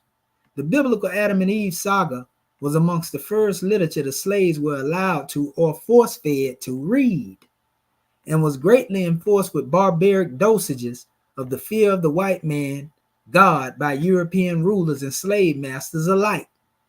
This was the sole purpose for Freemasonry, the Reconstruction amendments of the Ku Klux Klan, and their establishments were to save these black sinning heathens from their own wretchedness for the unconscious institutions of slavery's New World Order. Albeit, since the Greeks' biblical version is the only version of Adam and Eve known to the so-called blacks, then let's sojourn there and see what they look like in the light. But bear in mind the divine origin of the original Hebrew laws of Moses began in the Egyptian mystery system, and the basic European translation of these biblio teachings evolved into a middleman religion of events, which quite candidly he brewed up. Also, remember now, as the Moorish Americans began to write their own history, had it not been for Drew Ali revealing these great truths of the divine origin of the African nations, the Western world would not be forced to concede to over 2,000 years of fabricated religious dogma with their information highways and cyberspace intelligence. The true story of Adam and Eve is still about the divine creation and heritage of original African people, Asa and Auset, Ish and Isha. They were not only the first man to people the planet Earth, but their will was emerged with the will of their father God Allah. Drew Ali placed this in the science of the Asiatics and Muslims, the mothers and fathers of the human family. Question 57. Here it would be good to note a Muslim is anyone who submits his or her will entirely to the will of the great God. That's what we call conforming to the will. When you give your will completely up to the Most High, everything you do is for the Most High. You move for the Most High. You speak for the Most High. You walk for the Most High. When you demonstrate that, what we call conforming to the will of the Most High, linking your will up with the deific will. Hence, Adam and Eve were Muslims before they became Asiatic and human. Just like I said earlier in the beginning, during the millenniums, Adam and Eve in the Garden of Eden into the world of Asia, they were no Europeans made. The hueless ones of the Netherlands were not even a thought. But now today's pale-skinned nations have had a privilege of governing the earth, telling his story. All of a sudden, they are the foremost authority on the original first family, Adam and Eve. Surely this is parallel only to a bastard, given the apocalypse of a great-grandparents are hearing fish stories being told by date trees, or a mutt telling the history of his pedigree, or the green monkey that fathered AIDS. Speaking of monkeys, how is it an entire people who proudly proclaims to evolve from primates know the true history about the human family? Was it not these same people who pillaged the prophetic and oral history from the Hebrew tribes in the first place? Now, y'all hearing this information out there for the first time, or what you thought was Moorish information. Y'all know that this different from the Moorish information that y'all thought y'all heard. You ain't never heard a Moorish American talk like this. You see what I'm saying? You thought that we was pushing Arabism. You thought that we was pushing Europeanism. You thought that we was pushing Greekism and Romanism. Till you came into this particular information that you hear now? Was it not these same people who pillaged the prophetic and oral history from the Hebrew tribes in the first place? Not only that, but as unconscious Moors try to paint themselves black into a biblical history, little do they notice it is a pale-skinned nations of Europe themselves who denounce all claims to the biblical human family. This paganistic practice of making God in the image and likeness of man is a gratified weakness amongst the nations of the earth. In these modern times, the nations of Europe named themselves white, then made Yehoshua in their image and called him God. Domesticated African slaves being forbidden first-rate entry into white Freemasonry and white Christianity were allowed to make their own versions of these institutions in the quiet of their slave quarters. Today, these are various NBC fraternal orders and Christian denominations, fully equipped with their own versions of the Bible, complete with black Yehoshuas and surrounding characters in their image and likeness. Oh, the horrors of fallen humanity. Can all this be blamed on the rabbit hormones of Mr. and Mrs. Monkey? The biblical story of Adam and Eve, also told by many religions of the cross, originated from Moses and various Hebrew slave tribes of Africa. Most of these tribal stories lost their spiritual significance in the translation from African origins to the European carnal comprehension. What was later reported to the world, diluted and spiritually deprived versions of Greek interpretations of the creation and fall of man. These diverted rays of the truth were not the real thing, but have been predominantly hatched. The modern West. Not to speak radical against the church, but it seems to me anyone who teaches man cannot be perfected, then give the great God a mama named Mary, should know eventually that they would have to face the truth sought by inquiring minds. How did the Greeks fit into biblical history? Turning to the centuries surrounding the life of Yehoshua BC and AD, history reveals Romans and Greeks were governing Palestine. In fact, the Greek was made the national language, although the indigenous like Yehoshua continued to speak Aramaic. 2 Kings 18:26, Ezra 4 and 7. The tongue of their forefathers.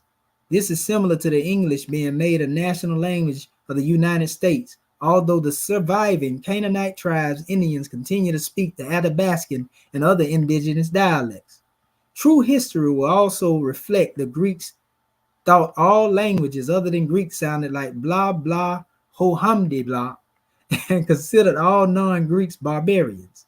There are two levels of this Greek language: classical, correct or proper Greek, and Koine. Koine Greek is everyday common street language with standard colloquial trash talking expressions and general ad-libbing Greek. Hold on, let me check and see if anybody trying to check in here. Okay. Man, I'm telling you, man, we different over here, family. That's all I'm gonna say. And y'all wonder why, when you see me coming off like I am, I did all my research independently, a lot of it, right? But I also came into this study guide that my chairman wrote, and it just guided me on into the destiny of what I was put here to demonstrate, because he did this is his research. These are his works. This man studied. He don't have to get out here and debate it. His work right here. You see what I'm saying? And all I'm doing is supporting the work that came before me. But, it don't even need me to support it. It's all right here. We know who he is. We know who he is, family. We ain't trying to be nobody other than ourselves. We correcting the history. Look at this. I'm going to go through here. I ain't going to try to read everything. I'm going to just hit the points now. The Greeks, neither the Romans nor any of the pale-skinned invaders of the Holy Land, never fully understood the spiritual foundation of Hebrew, Aramaic sister language to Arabic, nor any other of the 200 languages of Akubalan. Note, Akubalon means mother of mankind or Garden of Eden. We proved this. Go look at my video on Akubalon. And the Moors named it that. It is in their descendant language, Swahili, of the ancient Cushite. Akubalon is the indigenous name given to the continent later misnomered Africa by the Romans. Her first true and divine name is Amexem, which means the land of the holy gods, or land of the holy people. It says the reason for this lack of transliteration is not because of Africans were the primitive monkey-built pagans as portrayed by virtually every European Bible pusher since Constantine, 280 to 337 AD. It is simply because they could not understand the boundless spirit realm. They could not measure what they could not see with their carnal eyes, like many of our people who follow this European thought pattern. The world of hallowed covenants, holistic cultures, and the line of uniting divinity and matter is incomprehensible to those who are unable to see inward, the third eye. This was the foremost lesson for the Adamites to learn. Whenever European rulers fail to understand the infinite and the timeless, they will either try to destroy or distort the subsequent manifest. These thoughts draw strength from the bowels of envy, lust, and hatred. It is the nature of hatred to be short-sighted. So you see where you get it from? A slave to time and fearful of anything it does not create. Therefore, the foundation of the Bible rests upon a great conspiracy. It was the amalgamation between the Sanhedrin, beginning with Caiaphas and the government of the European rule, to nationalize the Jewish religion under Roman government. The world's greatest cover-up since Adam tried to hide from his maker had begun. So, I mean, the chairman, he ain't even playing it here. He getting it to you uncut. Listen to what he say right here. He said, the reader should also remember Moses being raised as an Egyptian aristocrat, received the foremost teaching of his adept mystery system. These teachings also included perfection of the God self with his powers of dominion over all other living things created by the seven eyes of Allah, the Elohim. This is why the Pharaoh's heart appeared hard. Pharaoh simply knew all the sciences of the God-man, which Moses had mastered before being exiled. The Egyptian sages were simply not impressed with the exploits of one of their former students, who they viewed now as a traitor for taking secret teachings into those forbidden lands in the north. Yehoshua the prophet also received these lessons, some of them, in the Egyptian temples, featuring Sutanoti, meaning man know thyself. See religious finale. He goes into all the history about, how the rabbis changed all this history. Most of this is trying to correct, what our people understood, according to those biblical concepts, and know that we was the original mother and father. So the telling of the story on the Adam and Eve is just a remix of what was being taught in ancient Kemet under Asa and Aset. We showed you Asa and Aset was the first God, man, and woman. And this is the people, that is referred to again as the tribe, of Shabazz as well. There's a connection into this when we go into this history. So yeah, this is a powerful demonstration, family. The chairman got down, when he put this out here, and he made it plain. He made it plain, family. He went into a lot of history our people didn't even know. Listen to what he said. He said, the making of the first god, Ish, or Isha, was the first angelic god to be formed in a higher tone of flesh. This is before Adam and Eve. This is why the Moorish are taught the garden is both a geographical and a conscious status. The geographical garden, soon to be explained, is a place on the planet, namely where Arabia, Havilah, is today, eastward in Africa. It says Genesis chapter 2, verse 8. This is where the body of the first man made of mud formed the hallowed high grounds of Central East Africa. It says, okay, And it says formed, and the actions of his soul with his understanding of thinking, reasoning, willing was given later. Upon this completion, the original African man became a living soul. It was here nearly 3 million years ago that the spirit of the great Father God was also made with Ish, and he became the deity made flesh. In truth, Ish became the Word, and the Word was God. He genderless and made in the image and after the likeness of the Father God was in fact God. What else could the Father of love make but of himself as far as images and likenesses go? Eden's garden planted eastward also describes the body of man receiving the boundless spirit consciousness of his creator and finite soul. This is why I said man, he breathed in a man the breath of life, and man became a living soul. These two gifts were placed in the center of created man. His garden is made of pure thought activity, where things are made of thought. In Hebrew language, Eden is a delightful garden of God. This is where man's will must be applied in the cultivation of his thoughts. Man's thoughts are either of choice flowers with perfumes or weeds of tumors. The term east and center are synonymous and interchangeable from a conscious point of view. This is why a true Muslim, yogi, Jew, or adept, etc., faces the self, the east, when praying. We don't face no buildings. We don't face nothing outside of the self. We face the self. When praying or meditate, you go within, or otherwise communicating with their and our creator. See, the Arabs ain't going to teach you that. The Jews ain't going to teach you that. They're going to teach you that in the church. Of course, some scholars call this degree of worship Sufism, occult, even devil worshiping. Ho-hum.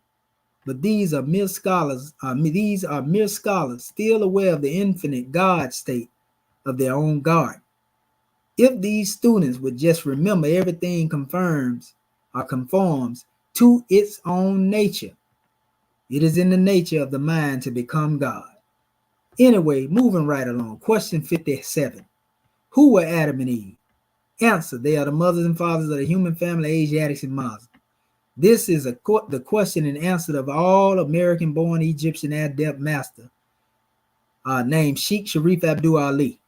All masters, prophets, angels, saints are but messengers, using languages of wisdom, uniting divinity and matter. So what is the meaning of this question and its answer?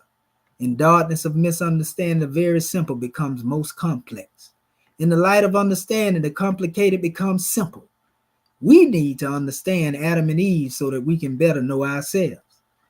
At this level of Adam and Eve, we must go into Emmanuel, as it is the purpose of Adam and Eve.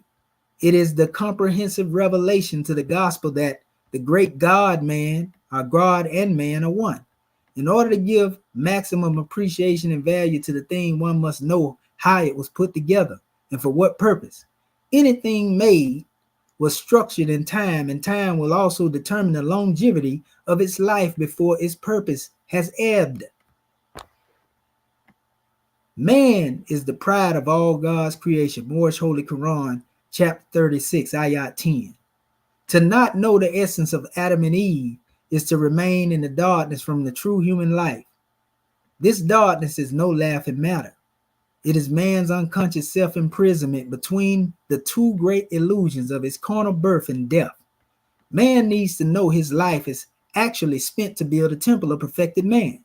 Moorish Holy Quran, chapter 5, verse 21. Ayat 21. This life is nothing but an illusion and absorbed in the finite duration of time. This is only Maya, just simply a play of consciousness. If at any time the life of man began, the time would come when it would end. Moorish Holy Quran, chapter 1. So, man, this thing right here is powerful. He said, what is Adam? It must be remembered that Ish is a god and Adam is a man, that they are not the same, but as different as light and darkness. Adam is the name of a creation, the creation of the physical man. It circumscribes the forming of spirit, soul into the flesh of the original man and his purpose. Adam represents the prototype of a fallen state and is not the most glorified being to boast first. Yet, if man is to be perfected, he must know of Adam and know himself. The name Adam represents that part of the God state which is not only in the flesh, but also of the flesh and other things made manifest. Most people assume Adam to be biblically certified as holier than thou. Adam was not exactly an angel, except in the assumed end of a very stretched imagination. It says, upon investigation of all other recorded accounts, clearly define Adam as planet Mud's very first accident-prone, abnormal human being. And so he go into various different definitions. Webster's talking about the earth man, first man, progenitor of humankind, unregenerate aspect of human nature. The Holy Bible describes Adam as skin surface, tan skin surface of the earth. The Thesaurus describes Adam as human, humane, poor, inferior, meager, human being, humanity. Hebrew describes Adam as Adama, meaning ground, human being, genderless. Hebrew word Adama meaning ground, giving rise to the name Adam. Once the sound of Adama has been correctly transliterated, it means little more than the beginning of a written history. The Moorish use of ancient tools. The Holy Quran describes Adam equaling the name of the original man. The first human bodies made by God are symbolically called Adam and Eve. In every aspect of the meaning of the name Adam simply means to be human. The very word adamant means contains. Adam as the root word is also not exactly next to godliness. The definition adamant as being in the state of Adam is also described as stubborn being, unreasonably immovable in purpose or will. To align this with our subject, one can easily see there's something about being in an Adamic state of Adam that is about as weak as creek water. Somehow the name Adam seems closely related to something or someone being a damn shame.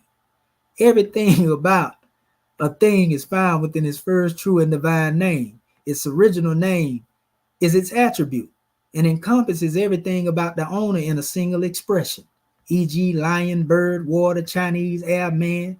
Once spoken, everything about it is heard in one word. Rename it or nickname it or defame it, and its essence is lost.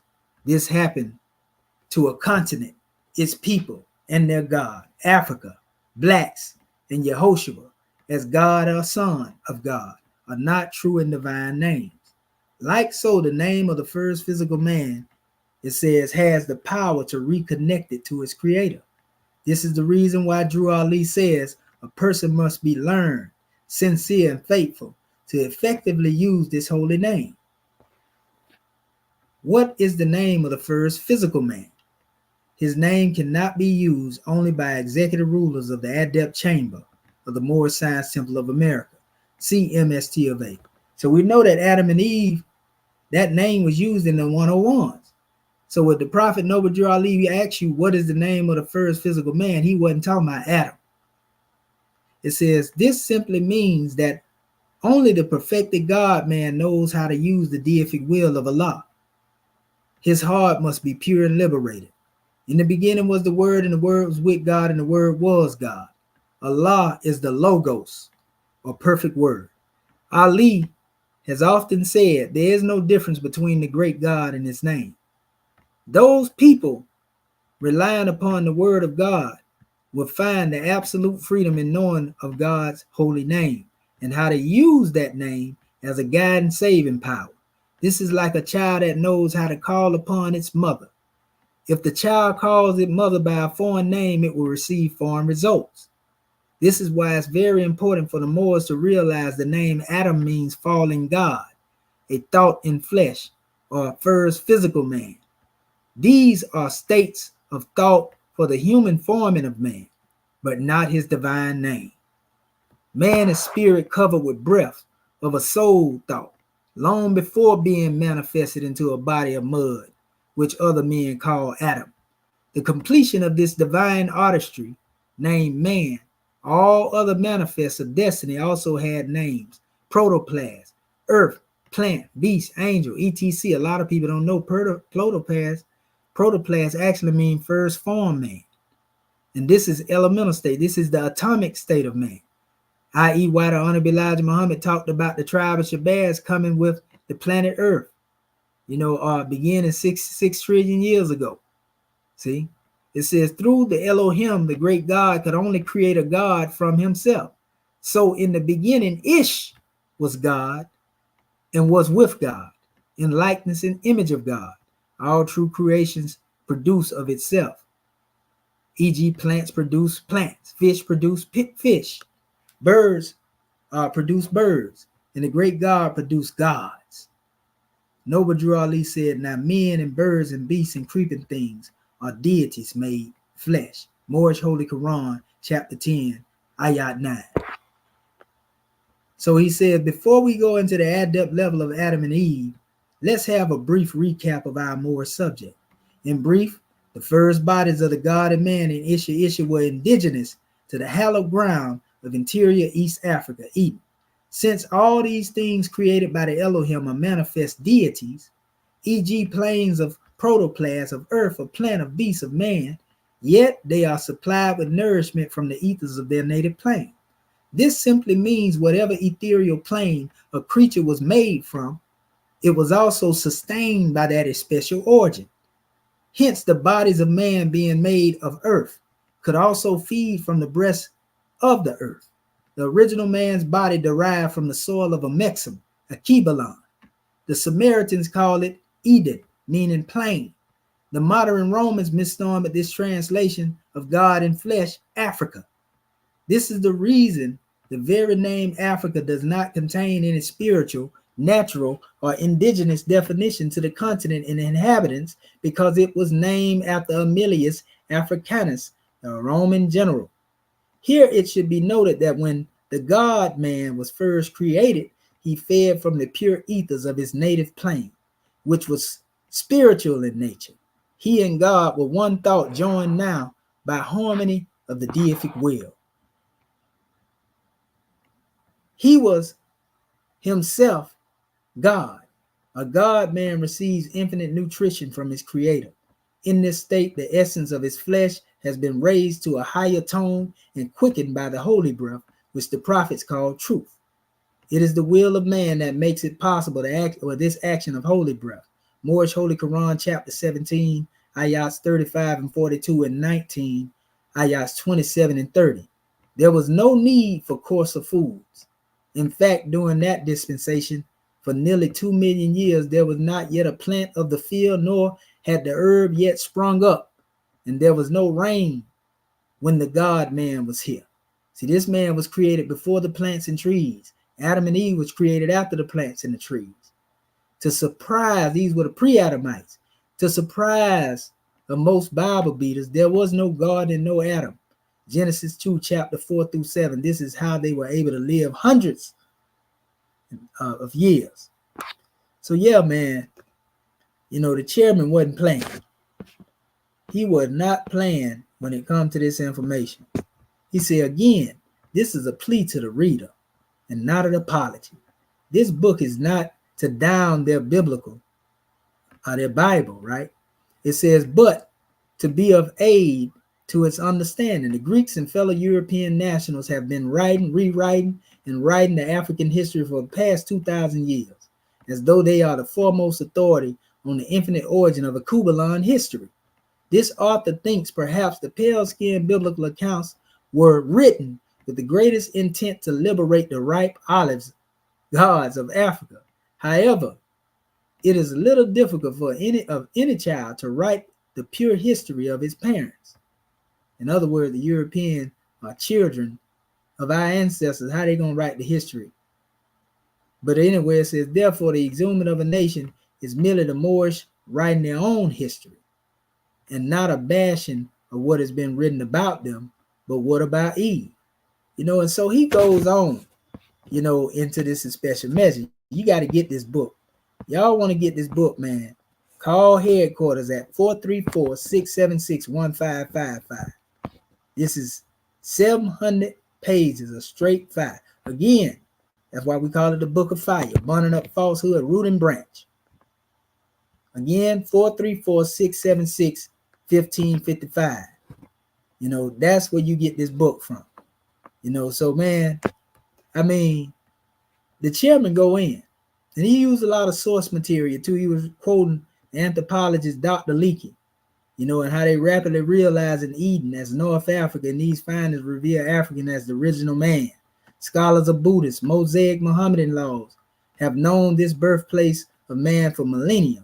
Still, every nation had its Adam and Eve except the European. Egyptians, Hamatites, and their Mizraim, the Arabians, Hagar, Japanese, and Chinese, Hindoos of India are all of the Canaanites and Moabites.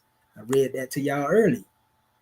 You know, so the chairman, like I say, he goes great lengths to give our people the truth, you know, dealing with all this information, family. You know, he didn't leave a stone unturned, family. You know, he goes all the way into the detail, you know, of every question that you probably ever asked about, you know, this information.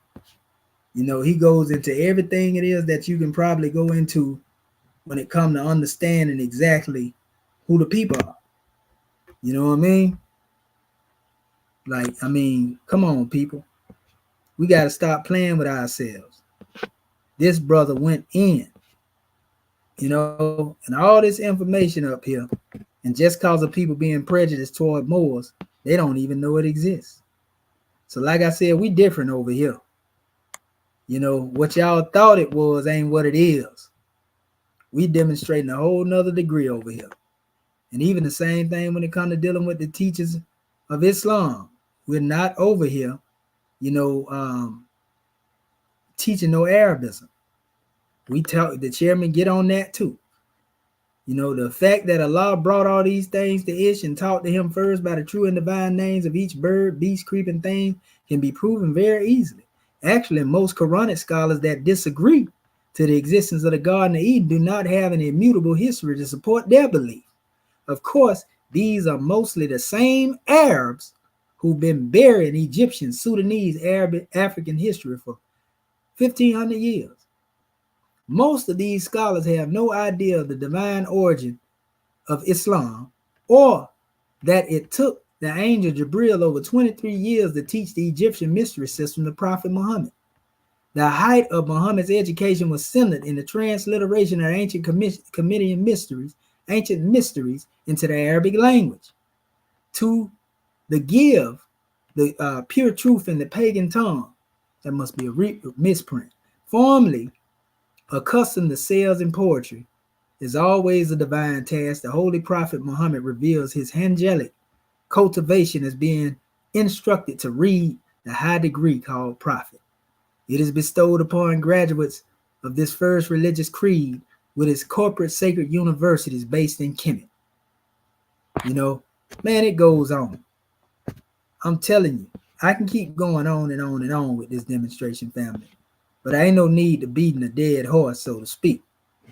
You know, but no, like I say, we different over here. And so when I tell you, and a lot of this is dealing with the same history we're talking about, when we talk about, you know, the tribe of Shabazz or the Shemsu Hor, you know, all of these teachings are rooted in ancient Kemet. You know, our teachings go back to that, you know, in Sufism, you know, preserve those teachings. You know, these are the rays of the Adendis of knowledge that have shown, you know, throughout many different cultures, upon many different cultures. The shining of the sun is, you know, very neutral. You know, it shines on the righteous and the unrighteous alike. You know, so everybody, every nation, every culture has had their time to receive the truth or receive teaching. You know, the chairman go into the man and the monkey demonstration. He went into that for you Darwinists that love Darwinism. He beat them up. And this book been on the manifest since the early 2000s. You know, we getting ready to go into a whole new era of time, you know, and still the people ain't caught on yet. Look at this. I'm telling you, man, this brother wasn't playing. He was not playing. You know, he talk about the Arabs here, you know. But yeah, I just wanna I'm gonna end it right here, you know, because I'm going a little longer than what I say I would go. I'm gonna end this here, and I'm gonna drop this link again before I go out of here to see if some of our people want to come in here and say something. Like I say, and then we'll go from there. If you don't want to come in and give your measure, then it's all good. Nothing wrong with listening. But I'm gonna put this right here in here, this link again. If you have anything you want to ask, questions, comments, criticism, all that, we accept all them contributions and donations. You know, come on, bring it. You know, so I'm gonna sit here for a second and wait for our family to come up in here. You know, let's see what our family have to say, if somebody have something to say at all. Because this is again dealing with the Moorish N.O.I attestation of the tribe of Shabazz.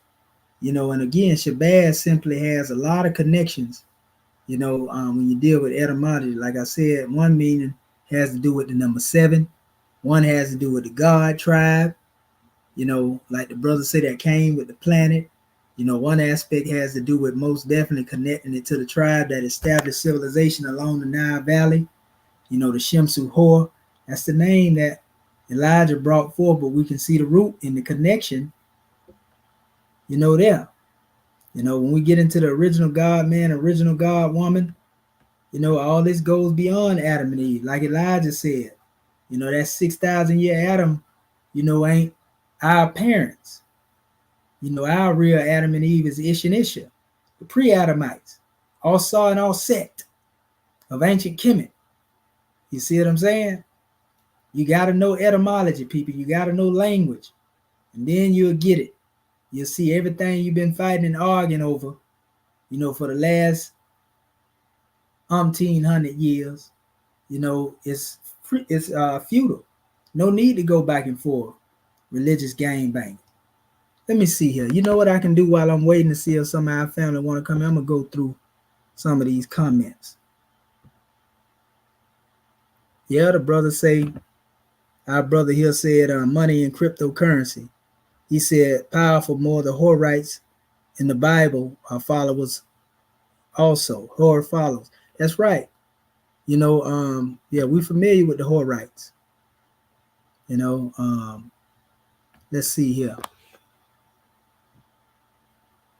I want to give honors to all of y'all in here too, by the way. If you're still here, if you're not, if you haven't subscribed, subscribe, share the video, make sure that our people get it. Born Dog, Charles Warrior, Money and Cryptocurrency, we give honors to you. Hassan, Iniabili, I seen you on here before, family. You know, honors to you for returning. Son of Thunder, we give honors to you as well. Who else? What else? Okay, our family said, Young Elder, Dr. York, student on YouTube, also explained the Dravidian and Southern Indian mix, also melanated people with woolly curry. That's right. You know, these are the Kushites, the Hindoos Kushite Valley civilization. That's correct. Yeah, even if you don't want to come in here, but drop them comments in here like this right here, and I address them as I see them pop up. Our brother said also the widow's son, Heru. Now, I'm going to say something in regards to dealing with that. We hear that terminology in Masonry, the widow's son. But when it comes to us, you know, the woman can never really be a widow because God is ever present. And that's the father of the seed. So when Asa, for example, goes into, you know, the plane of soul and he exists there, his seed comes up behind him. This is the resurrected Asa, so to speak. You know, so though he may not physically be on the manifest, you know, he is ever present in spirit. You know, God, you know, is the one that allows one to survive through duration of eternity. So we don't use the term widow's son. You know, in our paradigm, we know what they're saying in the Masonic degree, but we don't use the term widow's son because God is ever present. He's the husbandman. But honest to you for that thought. So yeah, Tarif Bey too. We don't want to forget that family as well. So okay, but we see that our family, is full. So that was just a measure dealing with the tribe of Shabazz. Like I said, when you look at these pictures and see like the backdrop here where it says God man of the 9 ancient Cushites of the tribe of Shabazz, what I'm doing now is I'm utilizing these pictures. So if you ever want to go and look up this information, that's pretty much pertaining to the same information that collaborates with that information. I'm putting the same pictures up and connecting the information like that. So just because you see this picture don't mean it's the same video. It's a different video, but it's demonstrating another degree of the information that's being added on. And that's how I'm going to do my videos from now on. So if you see similar pictures on the background, okay, well, that's dealing with this subject matter. Okay, that's dealing with that subject matter. You see what I'm saying? So, yeah, this is a powerful demonstration, family. Again, I'm going to show y'all my research in the picture that I actually had came up with. Where's that? Right here. Is it there?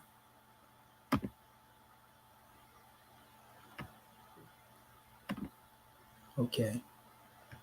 Or was it down here? Oh, no, it's right here. There it is. Okay, so I'm going to share this again to show y'all what we was building off of. And then we're going to go ahead and close this demonstration out. All right. There we go right there. For those who just got in here. So this is what we were speaking of, family. The Moorish / N.O.I attestations of the tribe of Shabazz. And again, we have connected it through etymology, and we have also showed you how these things unfold. All you got to do is look up these terms. When I give you these terms, don't just go off it because I'm saying go and do your own research on the terms, and then once you look it up, you'll find out exactly where it is. I'm going to give you an example of that in a minute. If you want to know who the Shemsu Hor are and how many different measures that they are referred to by, I'm going to show you how you do this research. When you take a part of the book and you build on it, that's how you have to do it if you want to learn the extensive information on it. I'm going to show you the quickest way to do this. So we were showing again, who the tribe of Shabazz was referred to being and how it coincided with the history of Manetho, who is really another measure dealing with the same individual. So now what I'm going to do, I'm going to go to this other portion right here. And I'm finna share this with you as well. There's another drawing I want to share with you on how to search out the Shemsu Hor. It's simple. It's easy, people. It's easy. Watch this. So, I got a page already open. This is where you're going to find the most oldest information. Right here. You just go look for it. You click on Google Books, right? Once you go into Google Books, it's going to show you every piece of information out there. Books from the ancient time and the modern time. I like to go to the oldest source. Like this one right here, Gods of the Egyptians, E. Wallace Budge, he speaks of the Shemsu Heru here.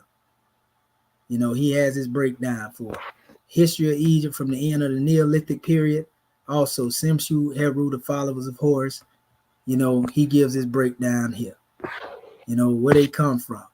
Here's another one here, same thing, 1902. Mary Broderick has her history on the history. Also, the followers of Heru. Here's some from 2020. Everybody agree that these are the followers of Heru. Stephen Denson. These old books, the good thing about these old books, family, is that when you go into a lot of these old books, they have a lot of hidden jewels in here. You know what I mean? And then when you go into them, this is where the magic come into play. You know what I mean? Because it goes into information you ain't never heard before. The Neolithic Egyptian had no knowledge of the art of writing. But this was brought to Egypt by immigrant tribes from Asia and a Semitic race. Race like the people of ancient Babylonia. These were called the Misenu. the metal workers of their chieftain known as the Shemsu Heru, followers of Horus. You know, their advent was followed by a rapid political development. New commerce formed many principalities, which eventually became united in two kingdoms, northern and southern Upper Egypt. And they going into a history right here. You know, but they speaking of the Shemsu Heru, that's a whole book. You can download that book. Not saying that every book in here, you know, is correct in the information that it gives, but when you see everybody singing the same song, you know, it's always good to do your research and then you come to a conclusion. You know, here's another one here from 2013.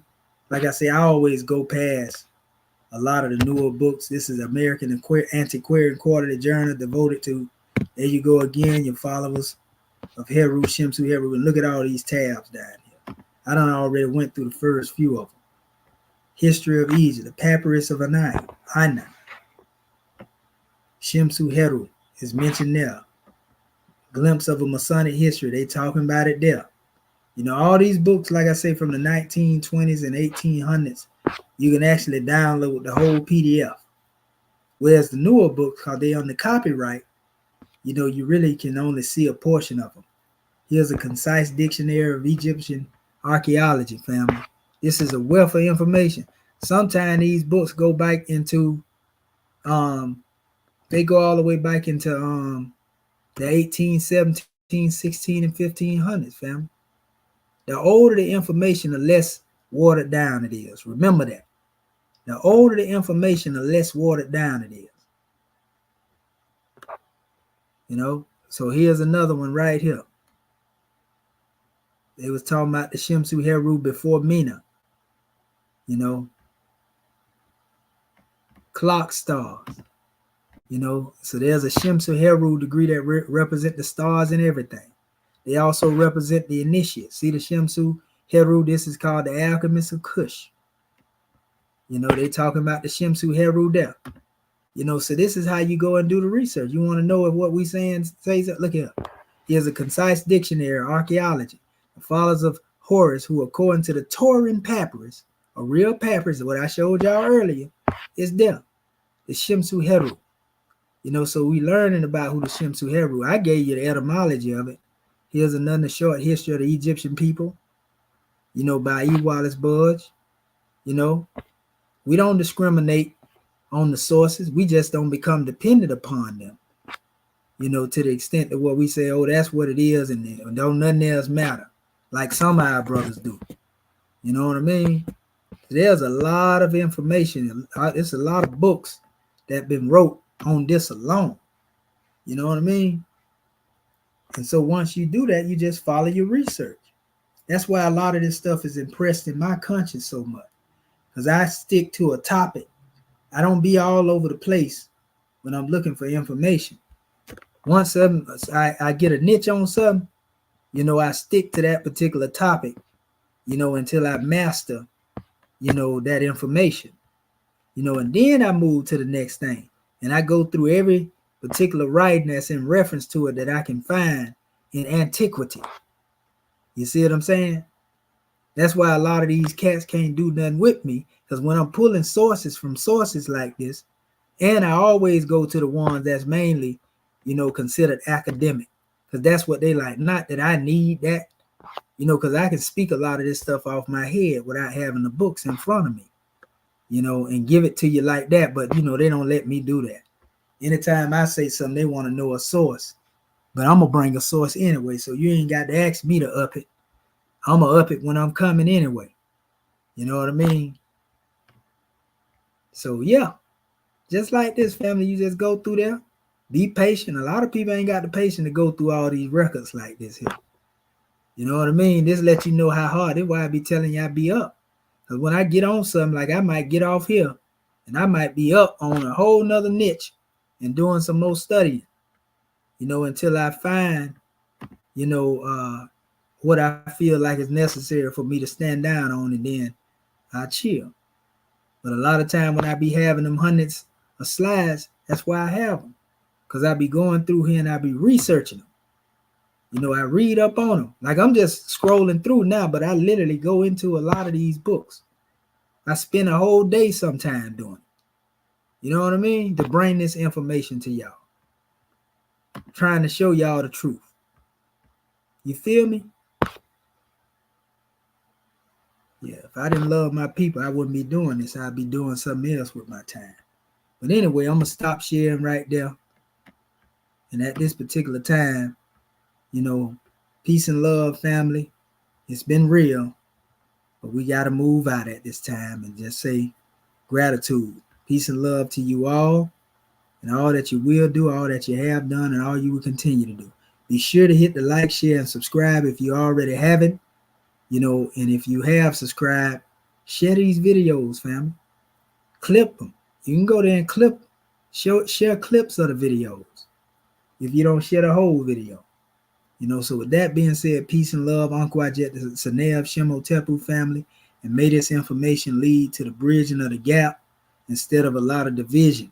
We trying to unite our people. You know, it's a very trying time now, family. We ain't got time to keep playing and trying to religious, political, and gang bang within the conscious community, people. I'm telling you, these people trying to move us out of the way. It's time for us to come together as one collective, as one nation, and stop playing. Peace and love.